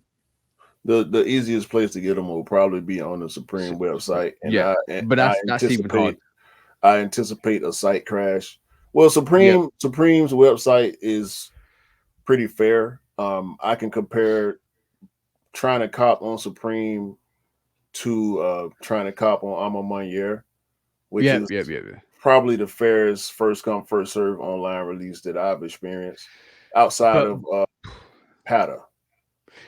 it's still hard. It's still hard to cop on there. Yeah, Still yeah, really hard definitely to gonna cop be on. hard still. I mean, they SB dunks, they Supreme, so all the dunk people gonna want them, all the Supreme people gonna want them, and of Yep. course, all the resellers gonna be on these like it's no Crazy. tomorrow. I'm gonna say this is just a rumor at this moment in time, so take it with a pinch of salt. These are all rumors. And moving on to the next rumor, quick strike, bro. Wolf Grey on deck, bro. Wolf Greys are howling in Paris only. Yeah, I'm I love these.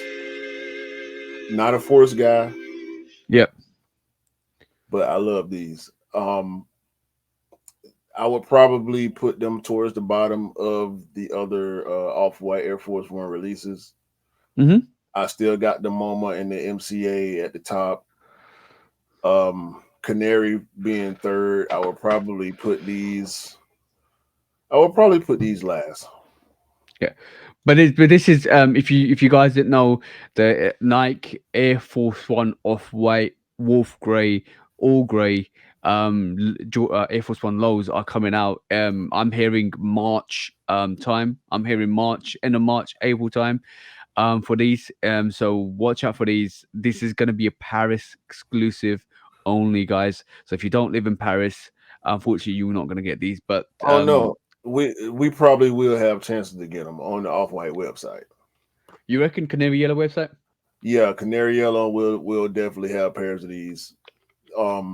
Where they ship from, I can't say, but I I as heard far it's as just the Paris exclusive, bro. I've just heard it's a Paris exclusive. that's probably the first come first serve or sneaker stash because Yeah, we yeah, know yeah. how they do. They're all the shoes are for the most part museum releases.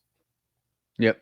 As far as the last few Air Force Ones are concerned, so they'll probably drop at some high end museum in Paris. Yep. But I imagine because the other pairs also dropped on Canary Yellow. The Canary pair dropped on Canary Yellow, the green pair. So I think we will see a It's gonna be Canary really Yellow hard. release. It's gonna be Yeah, really yeah. hard to get this. Really, Oh really yeah. hard to get this. Yeah. You could. It was probably easier to get the Louis Vuitton releases if you had the capital. Yeah, yeah, yeah. But talking about another releases, I do think that's a dope colorway. I do think it's good. And anybody that loves Air Force Ones, if you want a white Air Force One or if you want an off white Air Force One, I mean, this is the prime time to get them because I think they'll be releasing way more Air Force Ones this year. There was a rumor. I don't know if it's been confirmed that we're not going to get any more Jordan off whites. That was just a rumor. I think I don't know. That put a bed to a lot of the bread off white ones and any of the other off Jordan off whites that we kind of saw. I don't know how much of that is true. But that's what I'm That'll hearing. be up. That'll be up to Shannon. Yeah, yeah, exactly. I don't know. I don't know. I don't know how much of that is true. But we're definitely gonna see more Nike off whites. Definitely gonna see more Nike off whites. This gray or Air Force One low is the start of that, and we're gonna see way more off whites this year. I reckon. Yeah, hopefully Shannon wants to be as involved as we want her to be to Yeah, continue Virgil's legacy as far as the releases go. Because with that exhibit that we saw at toward the end of last year, there's a lot of stuff, bro, that people want to get their hands on. So hopefully she wants to be as involved as he was as far as getting these shoes out to the public. yep. All right, next up, next rumor or next variation of sneaker. You might like this, bro. Bang! This is the Nike dresses. The Nike basically has produced another animal print, an Air Max 187 animal print, bro. What do you think of that? It's very zebra-ish, very tigerish with the swoosh, very unique, very different. I like these. I like the powdery, almost baby blue outsole to these as well, with the baby blue hitting the eyelets at the top as well. The black felt black laces. I think these are dope, bro. Yeah, I'm going for these. And I'm helping you get these. I'm going. Sheesh, look at that red heel panel, bro. This is one dope, dope sneaker. I think Dell will be on these as well, bro. I'm not even Oh, joking. for This sure. is Dale and Scott going all the way in on these. look at the I'm gonna tell you. I'm baby gonna tell blue you right outsole, now. bro. I'm gonna tell you right now. Maybe not for Scott. Look, bro, look Maybe, at the toe box. Look at the toe maybe, box. maybe not for Scott, but for Dale, these will definitely probably be sneaker of the year this year. Bro, the toe box it's got the mini swoosh on the toe box. The toe box looks like it's got continents, looks like it's got roses, it looks like it's got velvet, bro, on that sneaker. Yeah, This is is real velvet. one fire sneaker, bro. Bro, just admit, did you see this before I showed you? No, I love bringing no. something new to you, bro. You Bro, know this what? You know what? My favorite part of this is gone. I ain't know what it no is. ain't no pony hair on them. Yeah, I bro. love Look, it, look, bro. look at the overlay panel underneath the tiger swoosh. Bro, the zebra, the tiger swoosh, and even I don't know what animal print on that red is, but that's dope, bro. It's like And a the python, not python. I'm python. sorry, snake, some type of snake skin print, Yeah, probably. the toe box underlay's got velvet on it, and it looks like it's got velvet on it. And I'm talking about. I'm so hyped for these sneakers. I Yo, don't even rock Air Max ones, bro. But the panel with the eyelets. Look that at the little bit of butter. leather, the little bit of Yes. leather that they really put on there, bro. It looks, oh my god. You know it's going to be soft. It's gonna be baby bum soft, bro. I'm not even joking. Yo, these are already sold out. Yeah, Like, yeah. it's over. It's And over for these. we know how hyped those animal print Air Max ones are as well. We like I love the fact that Atmos One, they need to release the Atmos One again, bro. The Atmos One is so dope. And Yo, but this goes yo, up in there. burgundy laces. Woo! Yo, bro. Yeah, you're right. You're right. It goes with that red back panel, doesn't it? Good lord. Sheesh. Get this off my screen, bro. Guys, It's go off my and, screen. if you're listening to this, go and check out the Air Max 1 87 2003 animal print. It Get is this such a dope sneaker. shit I like off my I like screen, bro. I like giving you something new. I like giving you something new and unique, bro. I know you didn't see this Yo, before, bro. could you Bro, imagine this colorway on a Jordan 3? instead of the elephant print, the zebra. Instead of the elephant print, the That's zebra print. cow. That's cow print, by the way. Cow That's print, not yeah, sorry, zebra. cow print. I keep it. Look, yeah, you're right. Got that totally wrong. But like, yeah, cow print on the actual cement print rather than swap out the elephant print for that cow print, bro. You're just giving Jordan Brand a new idea. We They got. I need to told do you, it. bro. I told you, bro. You stop giving Jordan Brand new ideas. And look, these gonna be one off because these, just like the concepts, ain't none of the prints gonna match up with other pairs. Yeah. And this is what's fantastic about it. I'm gonna send Dell these after the podcast, bro, Nah, because I don't send think he's Dale gonna. nothing. Dale don't need these. He got enough Air Max, bro. Dale don't need these. All right, moving on to like this is this quick start is becoming a rumor mill because moving on to the next rumor mill, bro. Did we see a look-see sample? These are all look-see samples that we're seeing. The Union Jordan 1 is rumored to be coming back this year. And as you can see from the screen, you've got the Chicago looking variation with the neutral grey on top. And we've got the UNC with more of a black and white Well, outlook. that's navy. Navy. It looks navy. It looks like the Georgetowns, doesn't it? I just want the blue ones, bro. Yeah. Bro, how much of this rumor do you believe? None of it. Nah, I think a lot of people got tired and a lot of people got very bored and they kind of released this union. These are look-see samples from the original unions in 2019. I just want the blue one. I just want the blue one. I mean, no, the red one. The red one's hard, bro. But Yeah. that if your custom hand is strong, you can do that. You can do either, really. Yeah. But yeah, I just want the blue one, bro. If these happen, oh, look at that UNC with the gray. Oh my god. Oh, by the way, these are all look-see samples. You've got I'm gonna the one I feel the most is the black and white with a shadow. Look at That the UNC with the gray, bro. Yeah. But these are all mock-ups that these sneakers put together when a union ones actually came out. But there's rumors that some of these pairs might be coming out, bro. There's rumors that some of these pairs might be coming out. I don't believe Whether it. I don't believe it. I think it's just a rumor. Look, bro, we know what happened in September time last year or November time. No, actually September time last year when when a lot of people thought the undefeated fours would be re-releasing. The same scenario, bro. This is just a rumor. We got undefeated 37s. Yeah, we got undefeated 37s instead. This is sad. This is sad to see that this is not a true rumor, but everybody's hyped on another Union one. Maybe this will kind of give a Union and Jordan Brand a bit of a incentive to do that in the future because basically it's like, well, they want this, they will sell out. But as soon as another variation. As soon as another variation of this Union one comes out, the original ones that released are going to go crazy, bro. Bro, it don't matter. Unattainable. Listen. Union and Jordan Brand does not need rumors or mock-ups to know that if they do this again, it's going crazy, bro.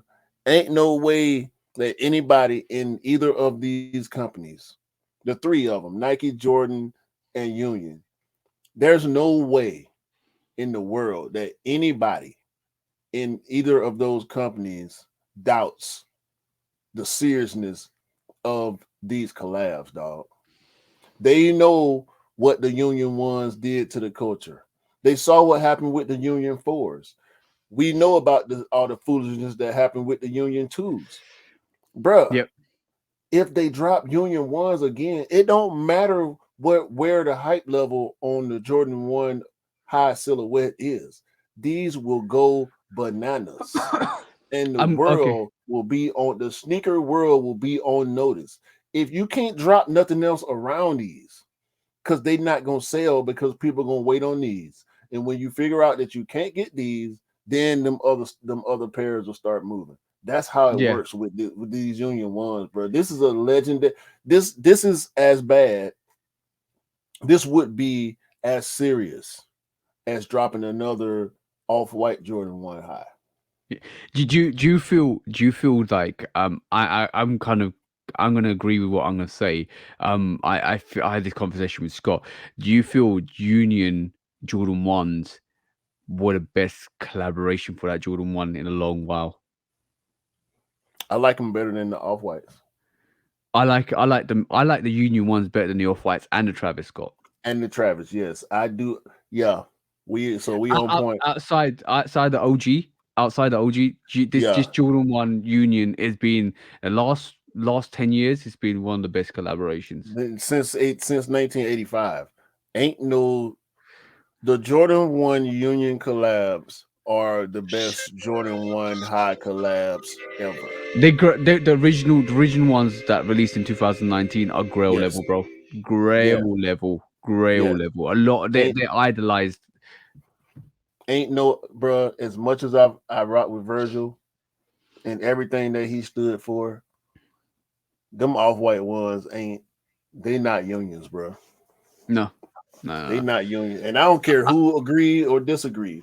That's my opinion. There's Y'all a can special feel how place. y'all want to feel. There's a special place for off-white ones.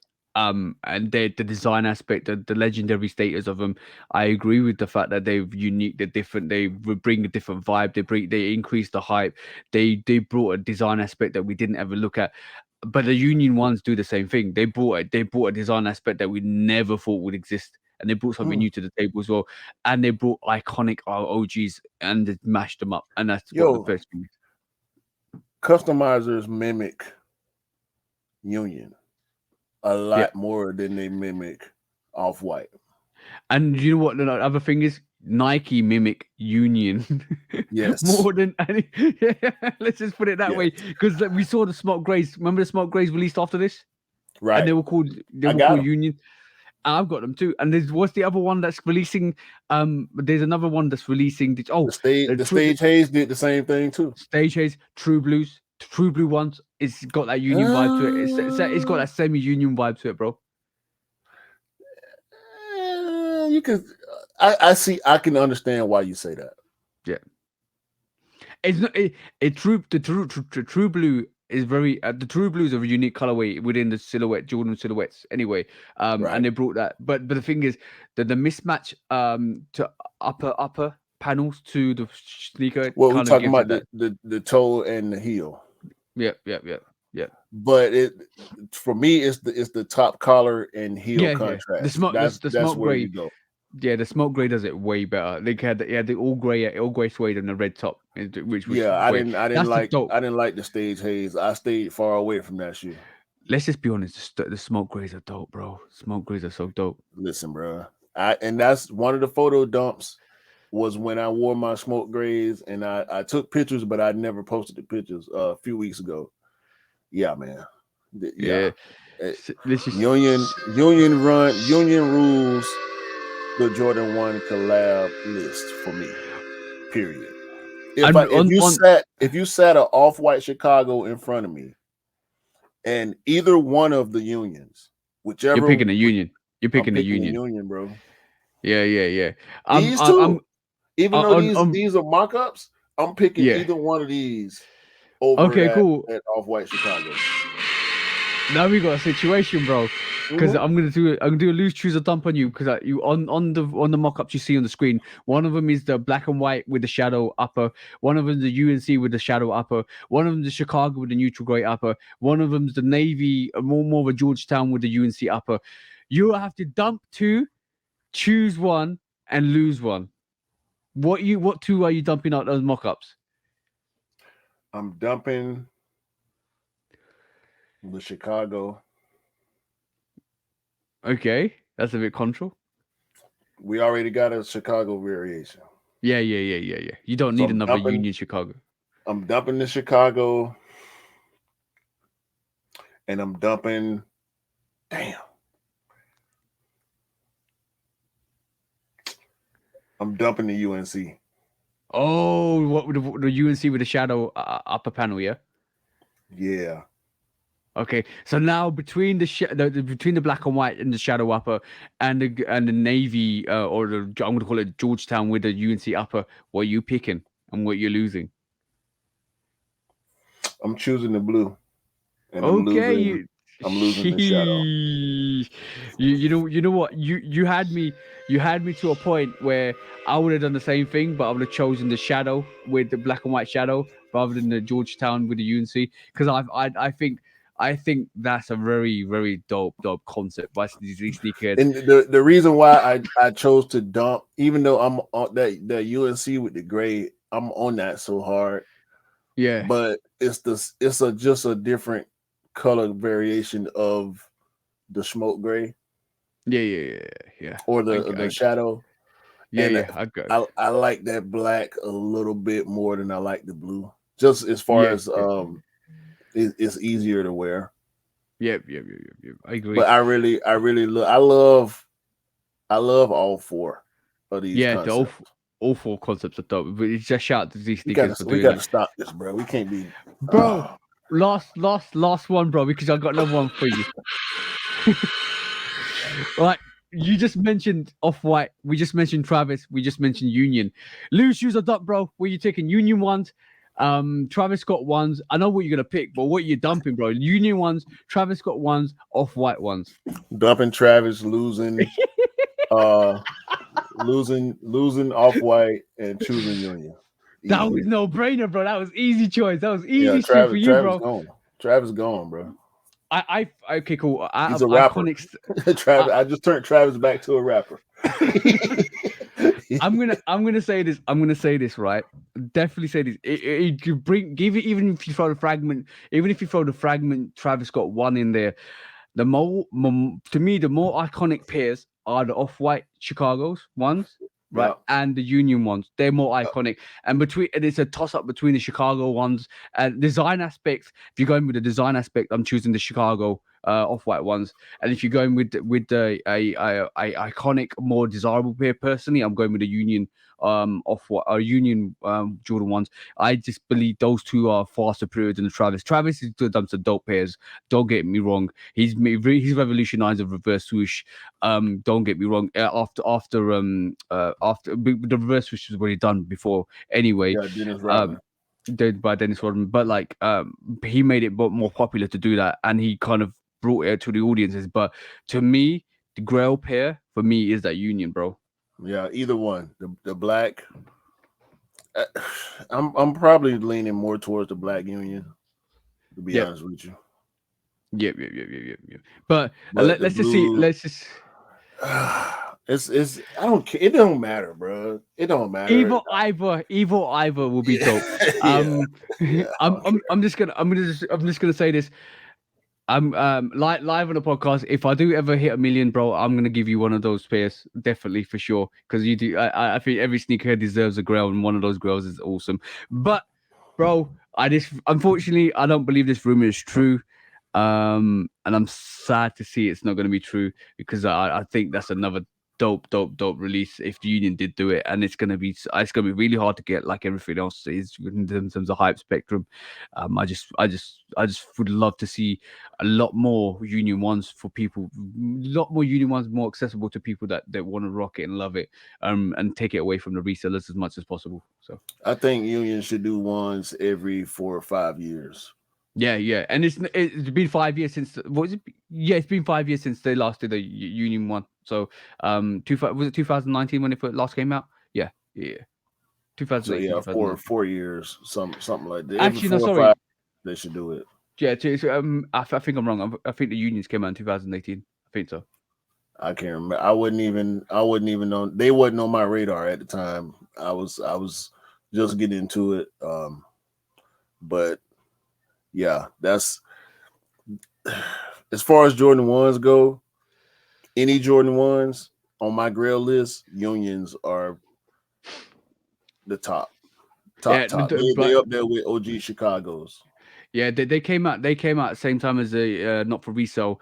They came out in November 2018. Just checked it, and this reason why I think it's 2019 because it's quite close to 2019. So yeah, they came out in 2018. So it's about time. It's about 5 years. Oh, about less, just over 4 years. Coming up to 5 years. So this is a prime time. If they were going to release it, it would have been prime time for you. And Like I you said. started my current collection in October of 2018. Okay, So cool. yeah, I was Yeah. I wasn't ready yet. Not ready for that. Not ready for that heat, bro. Yeah, I wasn't Okay, ready. cool. Now that was our quick strikes, bro. We're swiftly moving on to our main subjects. One of the main subjects which you want to discuss was another rumor, but this rumor might be a bit more truer. And this is the rumor about the black toe Jordan 1, bro, coming back out in the reimagined state. I don't know if I like it. I haven't. The black toe. The black toe has been quite a while since it's been last released. There's not a lot of hype behind it. I want to see. I would love to see the original black toe rather than the black toe reimagined. If I'm honest. Yeah, that's why I'm not sure if I like it. I'm better with the crackle leather on the reimagined Chicago Chicago. than I am on the reimagined black toe for some Okay. reason. It looks better to me on the Chicago than it does on these black toe mock-ups that we've seen. Okay, cool. I'm gonna spice it up a bit for you now, bro, because I think from what I'm hearing, every reimagined is different. Chicago, the Chicago one was crackled leather. It looks like the reimagined 3 with white cement is more like vintaged out in Still, terms of yeah. sale vintaged out. The pattern bred ones were reimagined, but they were reimagined pattern breds. I think from what I'm hearing and from what I've talked to Scott about, I think the tongue's going to be black. It's going to be similar to what Michael Jordan wore. So I think they're reimagining that back to the OG state. So it might not have crackled leather, it might have a vintage outsole, it might not be crackled leather, it might be totally different to what we think, bro. So Yeah, that's why I mentioned that it was a mock-up. Yeah, And I'm not paying attention to it. I want to see official pictures on these because yep, this is looking like it's going to be the big holiday release one. yep. And I was explaining this to my wife the other day. We always get an 11 and we always get an OG colorway of the Jordan 1. Either a OG or a super hype colorway of the Jordan 1 at the end of the year. In 2018, like we talked about, we got the unions and the not for resale. Well, 2019, I can't remember. But yeah, recently we've got the pattern bred ones. We had Chicago, but this year's gonna be absolutely crazy. If we were getting the legend blue, it looks like we're getting the legend blue 11s because I think a lot of people want to get. It looks like there's rumored that we might be getting the gammas. It might not be official that we might get the gammas, but it rumored it might be gammas. And one, as we know, one of them is always going to be a women's exclusive 11, and one of them is going to be a general release men's 11.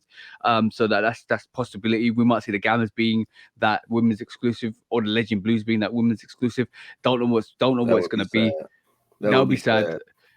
I think the OG is going to get the men's run. I think the Gammas might get a women's exclusive run. Let's just see what happens with that. I actually thought the Gammas were going to come out in 2024. My prediction was either the Gamma or the Space Jams in 2024. And it looks like the Gammas we might get this year. It might be Space Jams we get next year, so that's going to be dope. But it looks like it looks like another Jordan 1 we're getting, and it might be the black toe. This is rumored still, but I believe this more than anything else, than the other Union. Yeah, rumor. I can go with this a lot easier than I can with the Union rumor.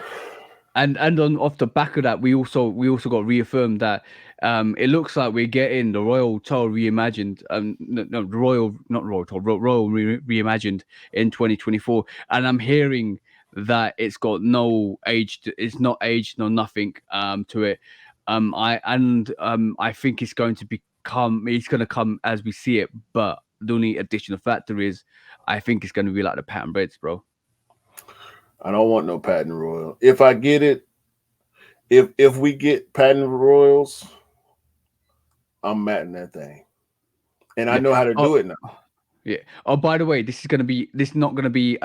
It says at the moment it's early 2024. So it might not be a full release. If I think this might be 85 cut. Sorry. It don't matter. It's the Royal one. It could be 85 cut. It could be 95 cut. It could be 2013. It don't matter, bro. As long as it's a high, Yeah. it's gonna go. Let me just add one more factor to this as well. By the way, and the anniversary, there's the anniversary of the Jordan 1 is on the 20 is in 2025. That is what, the 40th anniversary, I think. Is that the 40th? Yeah, the 40th anniversary is in 2025. And on that note, bro, I did hear last year that we might be getting a Chicago 85 cut OG high in 2025. That's That is fine. going to That's too be crazy. that's too far ahead for me to even think about right now. Yeah, but that's going to be crazy, bro. Bro, if we get a matte, sorry, if we get a patent royal, Well, yeah, you're matting it out. I'm matting it out day one. Simple. Day one. But I'm straight outside Kryline matte finish all day. yeah. But like I'm saying, guys, these rumors are more true. I think they're more truer than anything else. I didn't believe the black toe when I saw it, but the more I think about it, the more it might be a possibility. But the reason why we're seeing the rumors now in January is because the manufacturer is going to start in March time. I think the concepts and the ideas are out there. From what I've been told, there's no code, there's no color blocking that replicates the black toe. Right. So that might not be true, but it might still come into the system in March time. There's no smoke without fire. I think that sometimes there is some smoke without fire, which is when sneakerheads and sneaker community come out and say Union ones are coming out or this is coming out because they want it to come out. But when you hear stuff like the black toe coming out randomly and official sources say yes and no, and some official sources says it's not true because obviously it sounds like there's no coding, I think the black toe might be the next big release from Jordan 1. I'm here for it, bro. Yeah, definitely. I mean, either way, I just hope that altered lost and found picture that we saw where they painted the toe black and white, it's a mock-up. Hopefully that's not how it comes out with the crackle leather on the heel, on the collar rather. Yeah. But if reimagined, whether it's the sail midsole or a different cut, an altered cut on the shoe, I'm cool with that. I just don't want the crackle midsole on it. I keep saying the wrong thing. Crackle midsole. The crackle collar on it. Yeah. How do you feel about the reimagined vibe? How do you feel about it? How do you feel about the concept of taking, like, a lot of people? Me talking to Cam on Instagram, on live the other day, and we were talking about the reimagined, and like Cam was like he preferred the 2015 pair of the Chicago. I agree. A lot of people feeling that way. I to be personally, if I was offered the Chicago 2015, if they released both pairs at the same time, then with the 2015 pair being one that released in 2022 and the Lost and Found being the second pair, I'd be picking the 2015 pair. Yeah, reimagined as a concept to go with on different OG pairs, OG colorways is cool depending on how they do it. I didn't have as big of an issue with the Lost and Found because that crackle black is coming off the red. Yeah. With more black on the black toe, I just don't think it would look right in that one spot on the collar. Yeah. If we got the black, a flat black toe box with crackle black on the collar, it just looked weird to me. Yeah. I think the only way they can work that is they might not do crackled black leather or red leather. They might actually age out and make it look like who's a BMX guy who Nigel Sylvester. Yeah, they might actually make it look like the Nigel Sylvester where it's all quite scuffed up, red back panels or something. If it come like that, I'm just gonna fix it, bro, and make it look OG. That's cool. Yeah. Listen, bro, with me now completing a custom, that little bit of stuff like that is as long as it's a true color Yeah, and I ain't got to mix no paint, I'm gonna fix it myself. yeah. I understand Now that one. we saw the guy try to finish or repaint the crackled leather on the lost and found for that one. Doesn't look right. Yeah, that one particular guy, it didn't look right because he didn't strip the paint. Yeah. I'm doing all that, bro. I'm going in. I'm telling you, if they do it, whether it's a patent royal or a crackled leather black toe, Yeah, I'm gonna fix it myself and make it look how I want it to look if I can get my hands on it. Because yeah, either of those pairs, if we looking at how the patent bread release went, with it being so staggered, and we were still in COVID. yeah. So we have to take that into consideration with late shipments and all that. But the hype on that shoe is not reflective of the way people think about it now. The patent bread, and we're over a year, past that release, and we got a lot more. I mean, the Lost and Found kind of knocked the patent bread out of the box as far as hype on the release is concerned. Mm-hmm. But the patent bread is an afterthought right now. The price is still what it was. I do think the price will rise over time. The more time we don't get regular leather breads, the patent bread price will either maintain or go up. Yeah. But when we look at where we are now versus where we were 2 years ago, when the patent bread, I remember being in line at Nike, and the patent breads were maybe 7, 8 months away.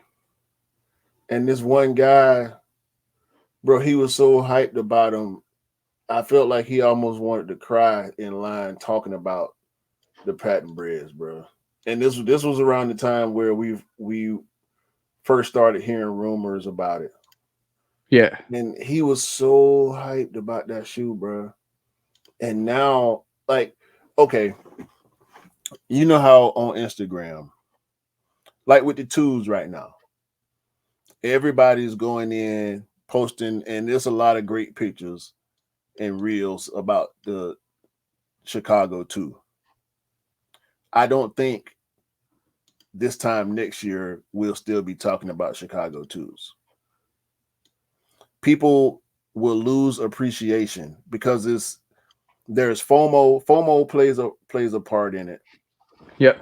And a lot of people didn't want to miss out on an original OG colorway. Mm-hmm. But the patent bread ain't that. No. It's a OG colorway, but it's not OG materials. It's Yeah. it's a A lot. it's a reimagined, but not really. I agree with you so much, bro. Like there was not much storyline to the patent bread one either. What's the story? Um, there It's was a really shiny no story. bread. The thing is, as soon as they release the, and I agree with you, bro. Like let's talk about OGs last year. We had the 5 and 3s. We had the Chicago Lost and Founds. We had the Cardinals. Bro, like Cardinal 7s. There was a Playoffs. lot of OGs. Playoff. Bro, nobody talks about the playoff 12s. I Nobody talks forgot. about the playoff 12s. I forgot. Yeah, and this is what happened. This is a consequence of OG sneakers releasing early. I brought out playoff 12s in my top 10 because I love that sneaker. But I forgot until you pulled it out. No, not until you pulled it out, but you brought it to my attention, and I had a list of all the Jordan releases because I knew my top 10 was going to be mostly Jordans. I yeah, forgot because of the cool gray. yeah, And the playoff coming not too long after the cool gray. I had it in my mind that the playoff 12 came out in last year, the year 2021. 21. Yeah. I totally forgot, bro. And I should have had the playoff 12 in my In top your 10, bro. Yeah.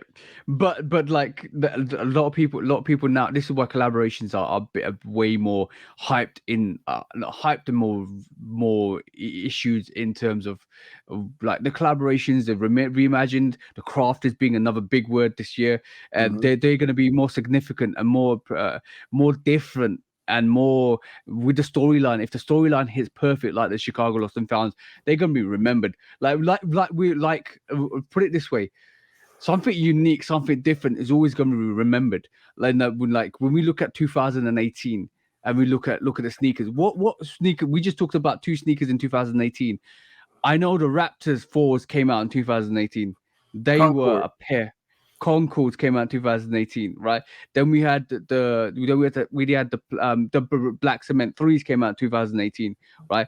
And then we had the not for resale and the Union ones. You can remember unique and awesome colorways that come out.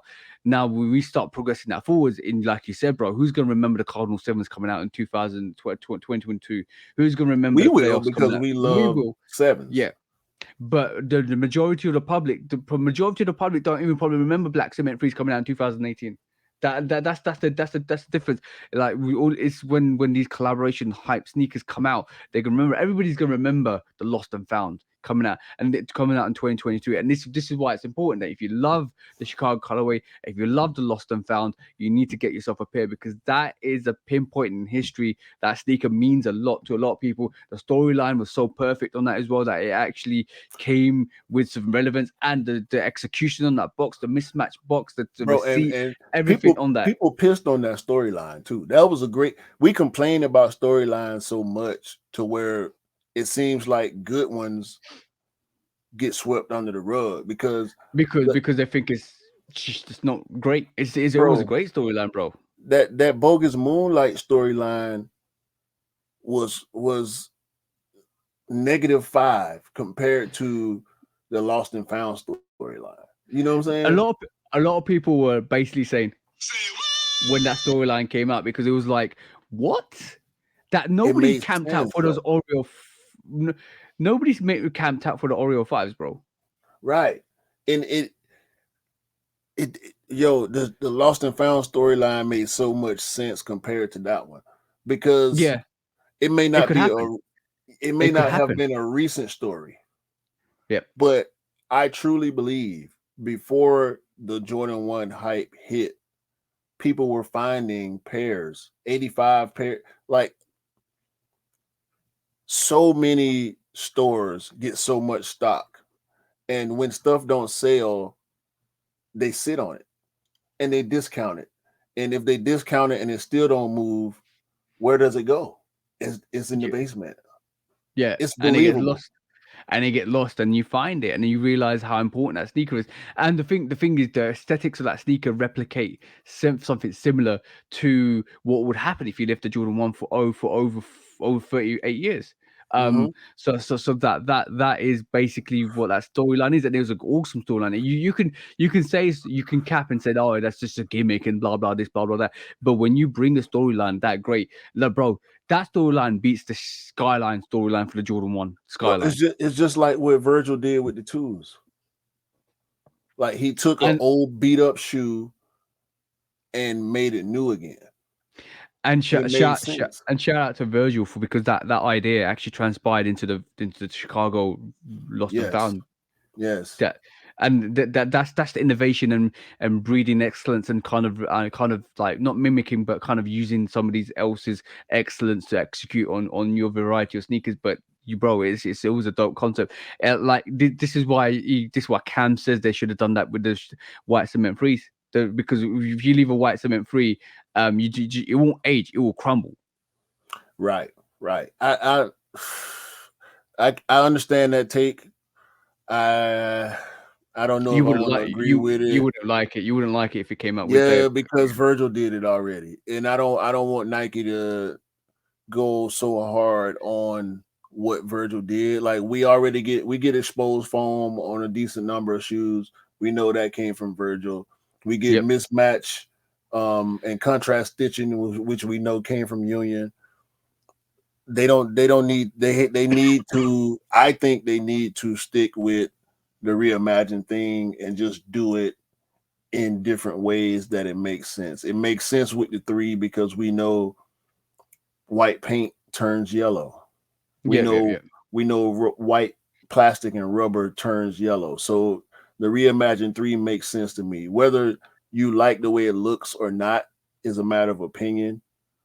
But as far as the reimagined story is concerned, it makes sense to me. Just like with craft, they take the union influences and they call it craft on certain silhouettes anyway. And now they've taken it to a different level where they're reworking silhouettes that already exist. What's actually quite funny was with the Jordan 3 white cement reimagined, the yellowing is in the wrong place for a 3, because when me and Cam broke it down on the live, the front toe panel where it's white should be yellow, and when the midsole panel, which is the rubber panel, and the midsole panel, which is foam, should be white and cracked. Ironically, it's the other way with the reimagined, with the midsole panel is yellow and the toe midsole is white.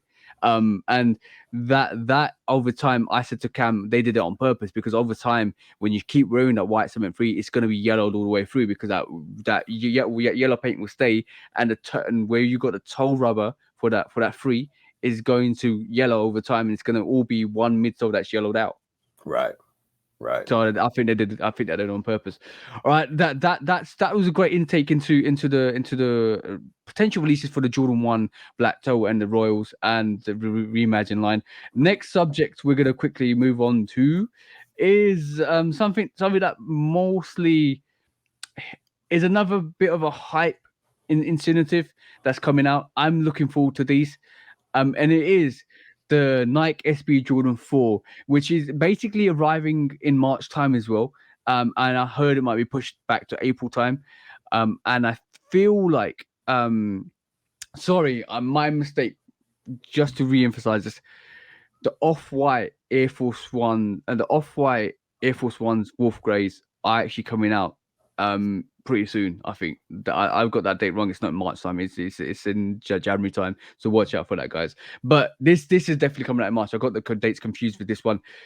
This looks dope to me, bro. Like the pine green variation of the SB Jordan 4 looks dope to me. We've seen different variations of this as well. We've seen the all black cap variation, which this is just a test sample. We're seeing different variations, like the bread sample of this come out. I'm hearing there's three or four different potential colorways that could come out in March time. I think they might release it one after the other or all in one go. But what do you feel about the Nike SB Jordan 4s, bro?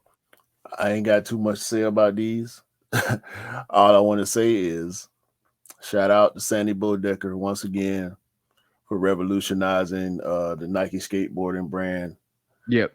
Shout out to Eric Costin, who continues to push the Nike SB brand forward. These will be a problem. These are going to be a massive problem. I want both. No, I don't think the black cap variation is coming out. The pine green variation. Want both. These are gonna be super hard, super limited to get. The thing is, I think they're gonna be there's gonna be different aesthetics to it. There's gonna be padded out. It's gonna be super comfortable, bro. Because SBs, the orange capsule SBs are super comfortable, bro. When we talk about super comfortable, this is gonna be one of those sneakers that when you put them on feet, it's gonna fit like a glove, bro. It's gonna fit like a glove. It's gonna be extra padding. The impact force of skateboarding as well. That's gonna be taken into concept as well. You're going to have. This is why they tested it out on an all black pair, which is down here, as you can see. This was tested, and this is fit for purpose. This is designed for SBs, and I won't be surprised, like with every other SB low that we get, that there's additional padding that wears away and a different colorway comes out. That's a good idea. Shout out to Eric Costa, man. Yeah.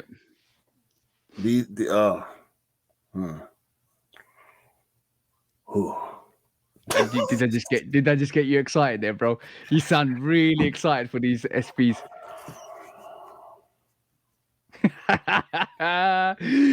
You have been hyped into submission. Ain't got nothing to say, man. Ain't got nothing to say. Q's lost in the moment. I do believe this is gonna be a dope. Bro, they've just released an SB Jordan 4 and the height of hype season for Jordan 4s. Jordan 4s have never been more desired than they have ever been till this point. Like let's just be honest, right? The Thunders are coming back. We've got Craft 4s. I love, you know what? The more I look at those Craft 4s, the more I'm liking them. I think they're dope. The materials on them look dope. We're getting the SB4s. We potentially military blue 4s might be coming out, and hopefully this year or next year. That's a rumor that's been kind of pushed on from last year. Bro, it's fall season, bro. It's fall season. However much we don't like it, and however much the hype is always going to be predominant on this fall silhouette for the time being, it's fall season, and this is the epitome of the hype. It's giving it a Nike SB run. Yeah, this might be the most difficult release of the year. Yeah, and I do believe this might be up there with the best release of this year, especially Oh if yeah, especially if they kind of replicate some of the silhouettes and colorways. No, not silhouettes. Especially if they replicate some of the colorways, some of the comfort levels of an orange capsule SB, then we've got a problem. Because I don't think I would like to see a bread colorway in it at all. But you haven't got a bread for, have you? So you yeah. probably would definitely want to go to that. And like it's got I got Nike bread SB for at it. the hey. I got bread for us. Oh, you got bread force. So I think I prefer to keep my OG bread force rather than having a Nike SB at bread force. But I can see the desirability of having that. I don't want. Me personally, I want new colorways. I don't want a OG SB bread. I don't want it. I don't want it in OG colorways. Give it the black cat look. Give it the pine green look. Give it the Oreo look, or give it the military black look. Or give it something different. But don't give it an OG look, because it kind of, I don't know. It just, to me personally, mars the OGs. I don't know, man. Colorways. Yeah, I mean, we talking about Nike SB, so we know how they do with colorways and concepts.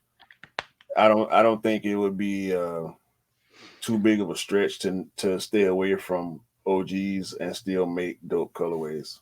Yeah, like remember the Lakers SB Jordan 1 high, when they put the Lakers colorway and it kind of transfers into the Chicago colorway. Yeah, I like that vibe. I do like that vibe. SB. This is why I think with this it would be quite unique for a Jordan 4 SB to have something like an under panel which rubs away, and which we saw a lot of last year and a year before that, where we've got the paras, we had the other different silhouettes where you can even Doritos low dunk SB low, which is coming out, which kind of rips away and you get another different paneling underneath. If the Jordan 4 did that, that would be unique. That would be absolutely dope. I I think really don't transfer like it. I really don't like that Doritos dunk. It's ugly to me. I don't know. I'm just saying the concept of it. The concept No, of it no, would no. be I amazing. get like a Lance Mountain or something like that. Yeah, exactly, bro. Exactly. It would take this sneaker into a different plane in terms of why they made it. It's like, why would you just release a Nike SB Jordan 4, and if you didn't introduce comfortability, if you didn't introduce other aspects, if you didn't introduce the whole skateboarding tech where you wear it out, and all of a sudden you got a different paneling underneath it, that to me makes it even more special. See what I'm saying? Yeah, But but these a hit right here. yeah. So, bro, if they comes out with that gum sole outsole, bro, that's dope. Yeah, I mean, even if it had a gray or black outsole, like these These pine green SB4s are they out of there. They out of there. It's an bro. It's gonna be another difficult sneaker to get, bro. Another difficult sneaker to get. But Yeah. from what I'm hearing, March the 20th, maybe push back to April, but we might see different variations of that. I don't think there's gonna just release one, bro. I think there's the 2 or 3 coming out relatively quickly Hopefully, soon. and hopefully they'll build at least as many pairs as the average SB because they're gonna be Yeah, hard to get regardless. very hard to get. All right, last subject of the main topics before we move on to our favorite part of the show. I want to get your opinion on this, bro. So Michael Jordan's Nikes sold for about 92K, setting a record for that solidifies sneakers as an asset class. I I think I understand why this happened. I understand the reasonings behind this. What I don't understand, no, what I feel is this is the problem. This right here, to me, is the reason why we have resale. This is the reason why it's synonymous that like sneakers are no longer things you wear. Things they're regarded as an asset, as a stock. StockX was predominantly the push for that, and now like Business Insider saying that yeah, sneakers are an asset.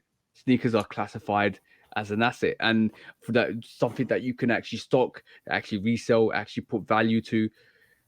This is the reason. This is predominantly for me the reason why we see a lot of issues with reselling and the reason why reselling is more and more synonymous in our kind of spectrum of sneaker collection, sneaker rotations, because this is another additional factor where sneakers are taken away from real sneakerheads and they're used as an asset.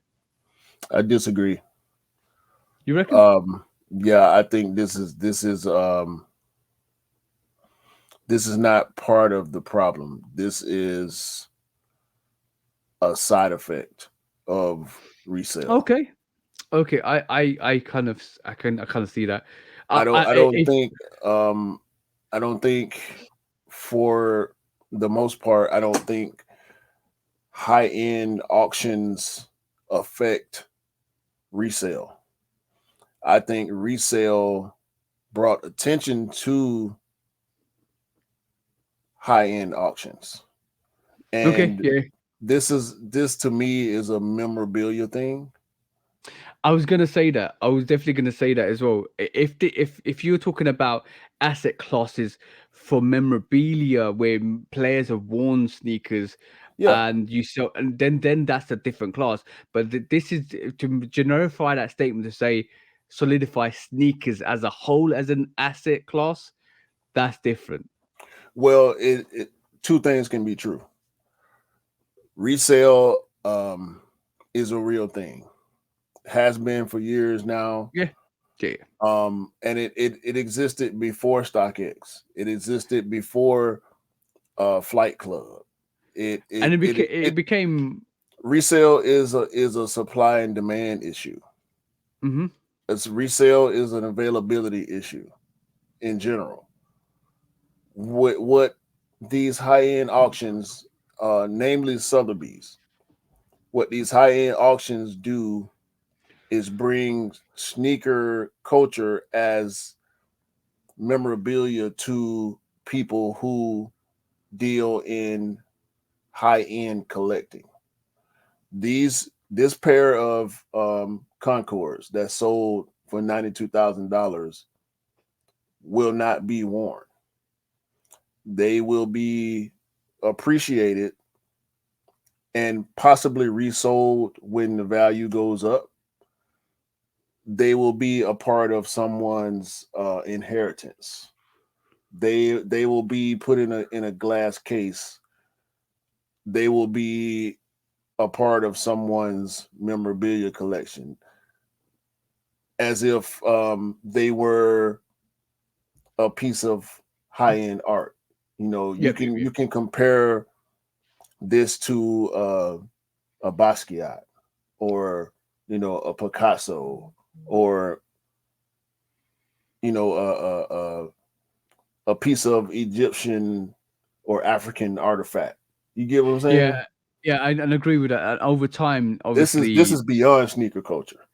yeah, over time, especially when sneakers are worn by athletes that like like this is the same thing as saying if a Jordan 1 Chicago worn by Michael Jordan was actually put on sale, that's a memorabilia. You would never want to sell that. You would never want to wear that because it was worn by Yeah. Michael Jordan. And it's going to be long in a suit. It's going to be long underneath a glass case, and it's going to be showcased and like in a museum or in your personal museum in your personal collection. This is Michael Jordan's 85 pair that he wore in this game. Blah blah blah blah.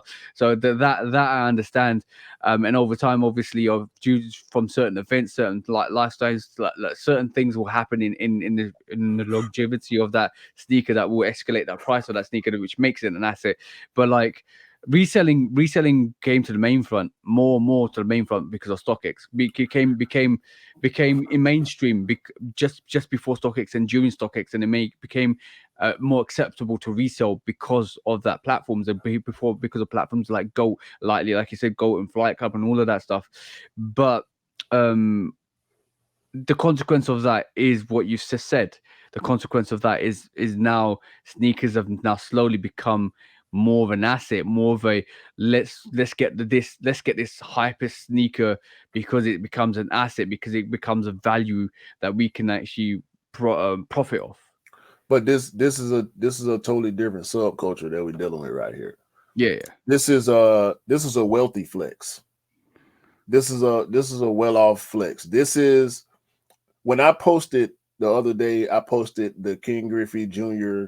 OG and the Swingman Vapor Max. yeah, I then begin to get likes from King Griffey Jr. memorabilia collectors. They don't care about shoes. They care yeah, about the attachment to the player that they love. And yeah, I go to some of these guys' pages.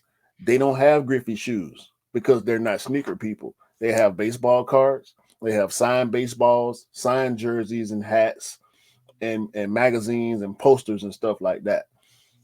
When we look at these people that spend 100, of course it would be a flex for a sneakerhead to have a pair of game worn Michael Jordans.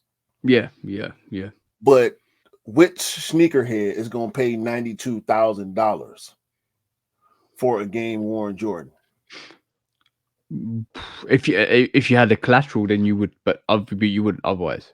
So you're in a whole nother bracket. Why DJ Khaled ain't, you think DJ Khaled ain't got 92 bands to spend? Yeah, true, true, true, He true, ain't true, got true. them. I think this derives from more memorabilia sneakers. But I just wanted to talk about this whole class asset because basically it kind of to me the whole premises behind the story and behind this actual headline was to say, all right, cool.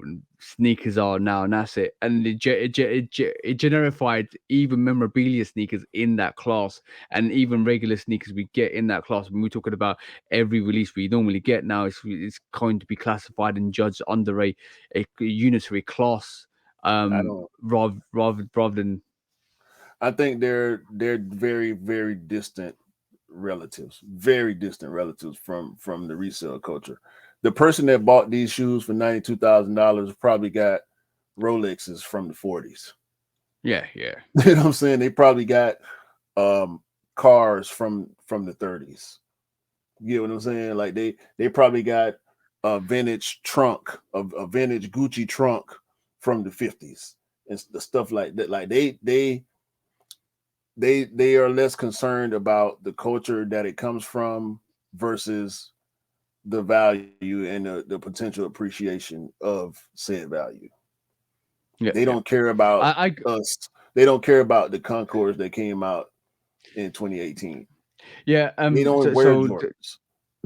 So yeah, exactly. So I agree, wholeheartedly agree with what you just said, and I wholeheartedly agree with that. Memorabilia sneakers should be classified as an asset class because memorabilia goes is a big thing. Memories and bringing back authentic things that people wore, or like shirts, jerseys, even like stadiums when the match was taking place, the flags, the magazines, all of that stuff is memorabilia.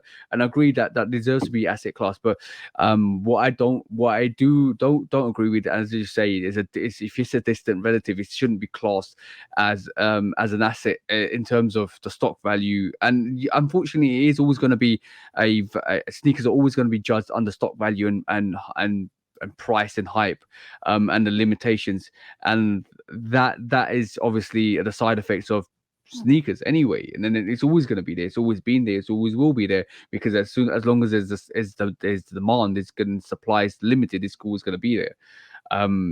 But it's sad. It's kind of a bit sad to see that if this statement is just for memorabilia, that some people actually take this statement true to heart for everything in terms of sneakers, which it shouldn't be at all. Well, you can't say that. It's their money. I wouldn't spend that much money on a pair of shoes I can't wear. I don't spend that much money on shoes I can wear. No. I'm what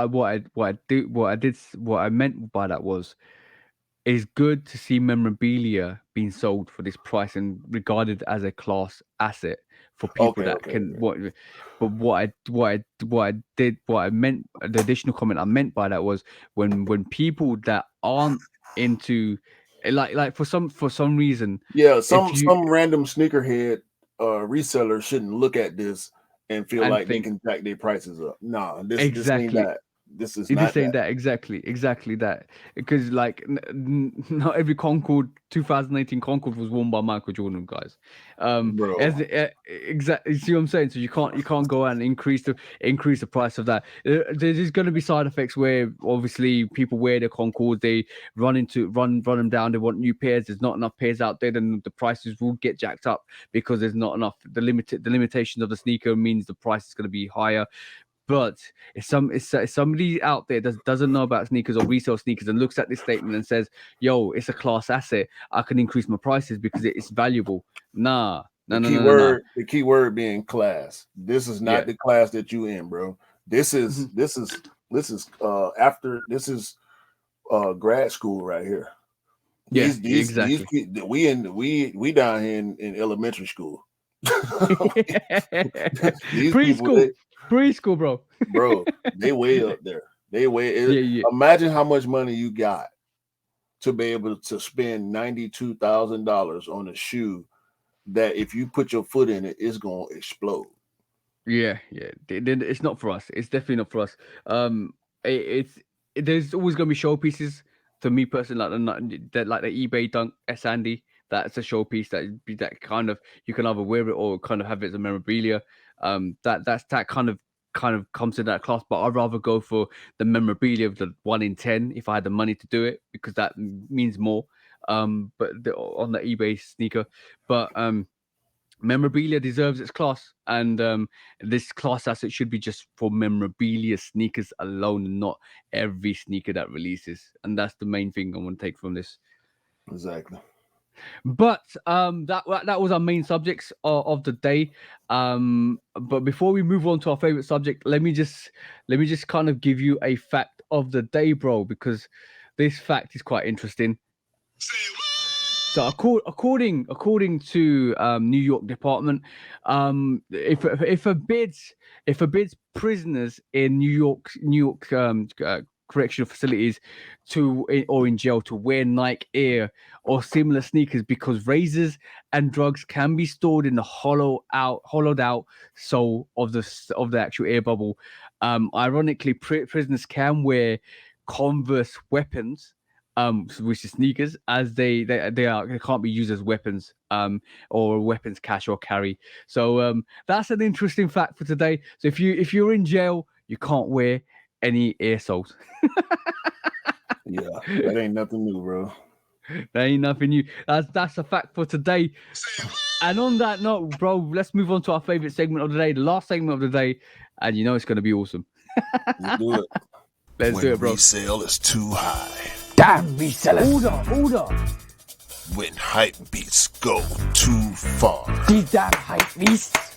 Order in the court. Order. The back door opens. Guilty. It's time for Order in the court. the sneaker court of public opinion. Guilty.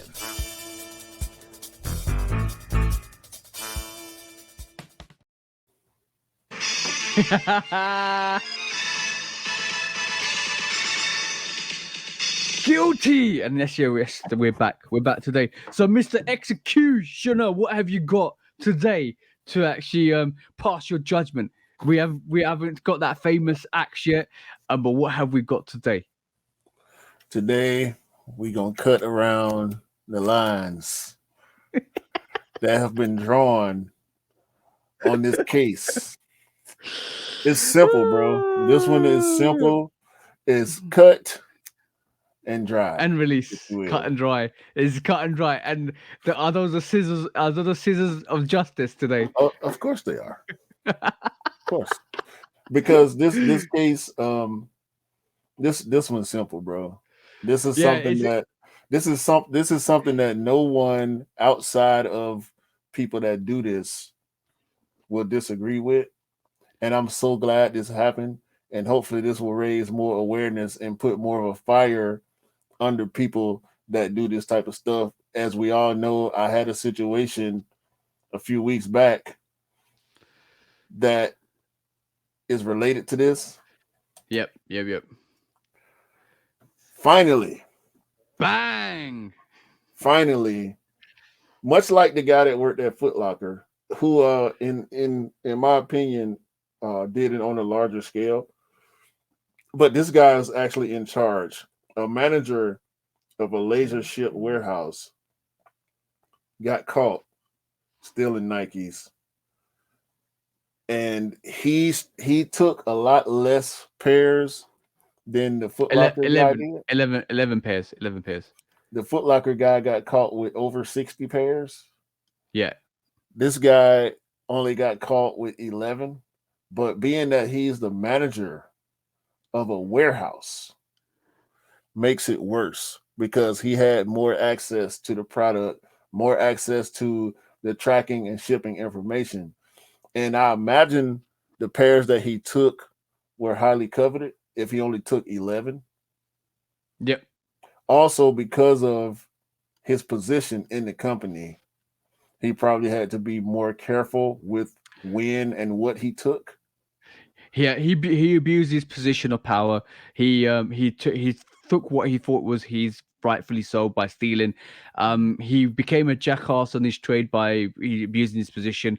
He was supposed to be the manager and reassure that the product got to the place on time, in time.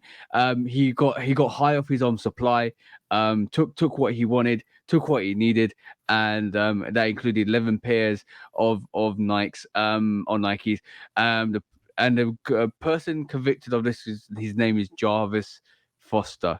That's the person that pleaded guilty to. This case came out in 2022, and he's officially pleaded guilty for a lesser charge, and now he has to pay restitution costs for the sneakers he stole. So that's the case, bro. That's the case. So in this report, I saw the several reports, but in this report, it says more than 40 customers complained about special Nikes Okay. not arriving to the destination that they were supposed to. And this report alleges there are more than 28 pairs. Okay, the report I'm seeing said it was 11 pairs, but 28, 11 pairs, one pair, half a pair, one side of the sneaker. Doesn't matter. You don't take sneakers, you don't steal sneakers. It's not great. Basically, from what I'm hearing is the 2000 notes say that 60 customers have complained, like you've just said, bro. But it just says 11 pairs of Nikes were missing. But yeah, 28 might be the real number. Might be 50, bro. Might be 100. You never know. Well, 40 customers and 28 pairs don't make sense. So I'm guessing that these sources that we're getting these stories from are getting more and more information. Yeah, as we speak. Yeah, Exactly. as it becomes public. So laser ship has had a horrible reputation. We did a segment on Lasership a couple times on the podcast last year. Early in the podcast as well. Yeah, I've had a couple of packages come from Nike through Lasership. Luckily, my packages were delivered. I was all over them like white on rice because I didn't want to have this type of situation happen to me. But this guy was taking stuff from the warehouse in North Carolina, which is where my packages originated. So I'm just happy that He got caught. my packages came through. Yeah, and I'm also happy that he got caught. For sure, happy he got caught. Because he deserves whatever punishment is coming to him. He's already guilty. We getting more information, more pairs, more customer complaints related to what he was doing. So ain't too much to even speculate on this one way Okay. or another. Whether he's a little bit guilty or a lot of bit guilty, he's guilty. Exactly. On that note, guys, let's just put it this way then. Guilty. We're just gonna say this. You were guilty of being a jackass of your trade. You're being guilty for all the 1-star ratings that you were given for Lasership because that's a consequence of what you did. You are guilty for being caught with your hand in the sneaker jar, guys, and you are actually found guilty in real life and in public, in our public court case or public opinion, guys. And I'm gonna just say this: you're guilty of being an absolute ass. When resale is too high. Damn resellers. Order. When hype beats go too far. These damn hype beasts. Order in the court. Order. The back door opens. Guilty. It's time for Order in the court. the sneaker court of public Guilty. opinion.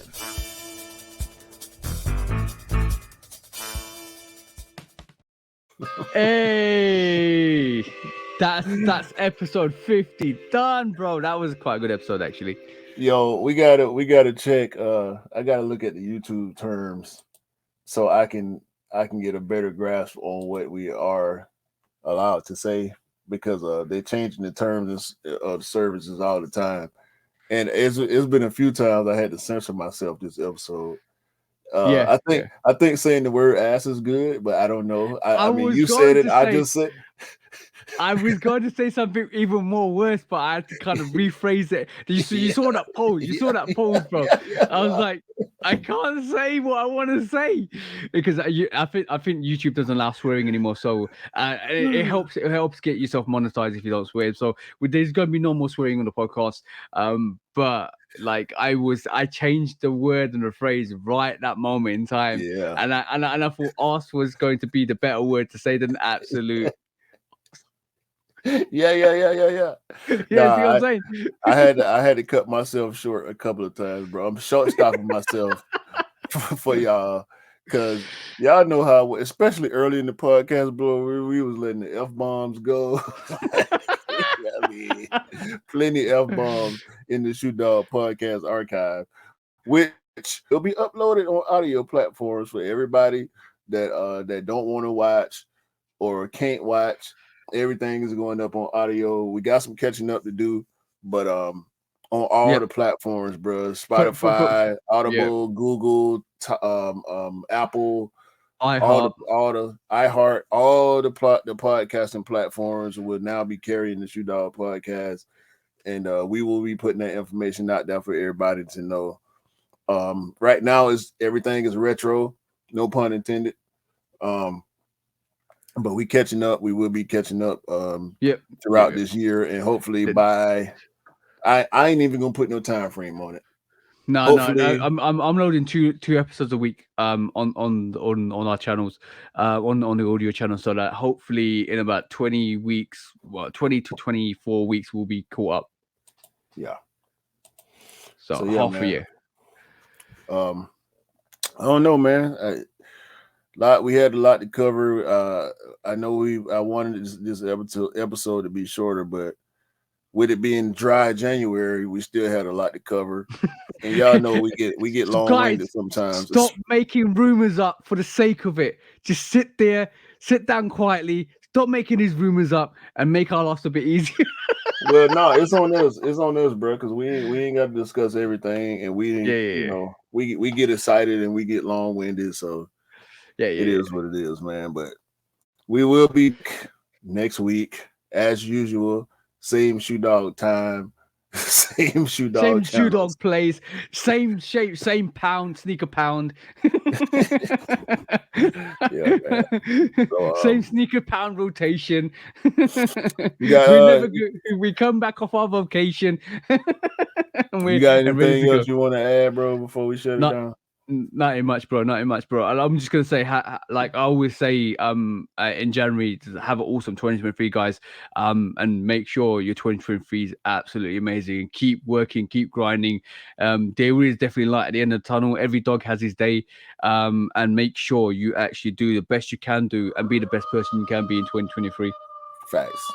So, for the bro, TJ, and for myself, hopefully everybody has a great day, great week, month, and year, and hopefully everybody can cop all the sneakers they like, because we all deserve to get the sneakers we want. Shoot Dog Podcast, episode 50. Peace out, guys. Peace. Peace.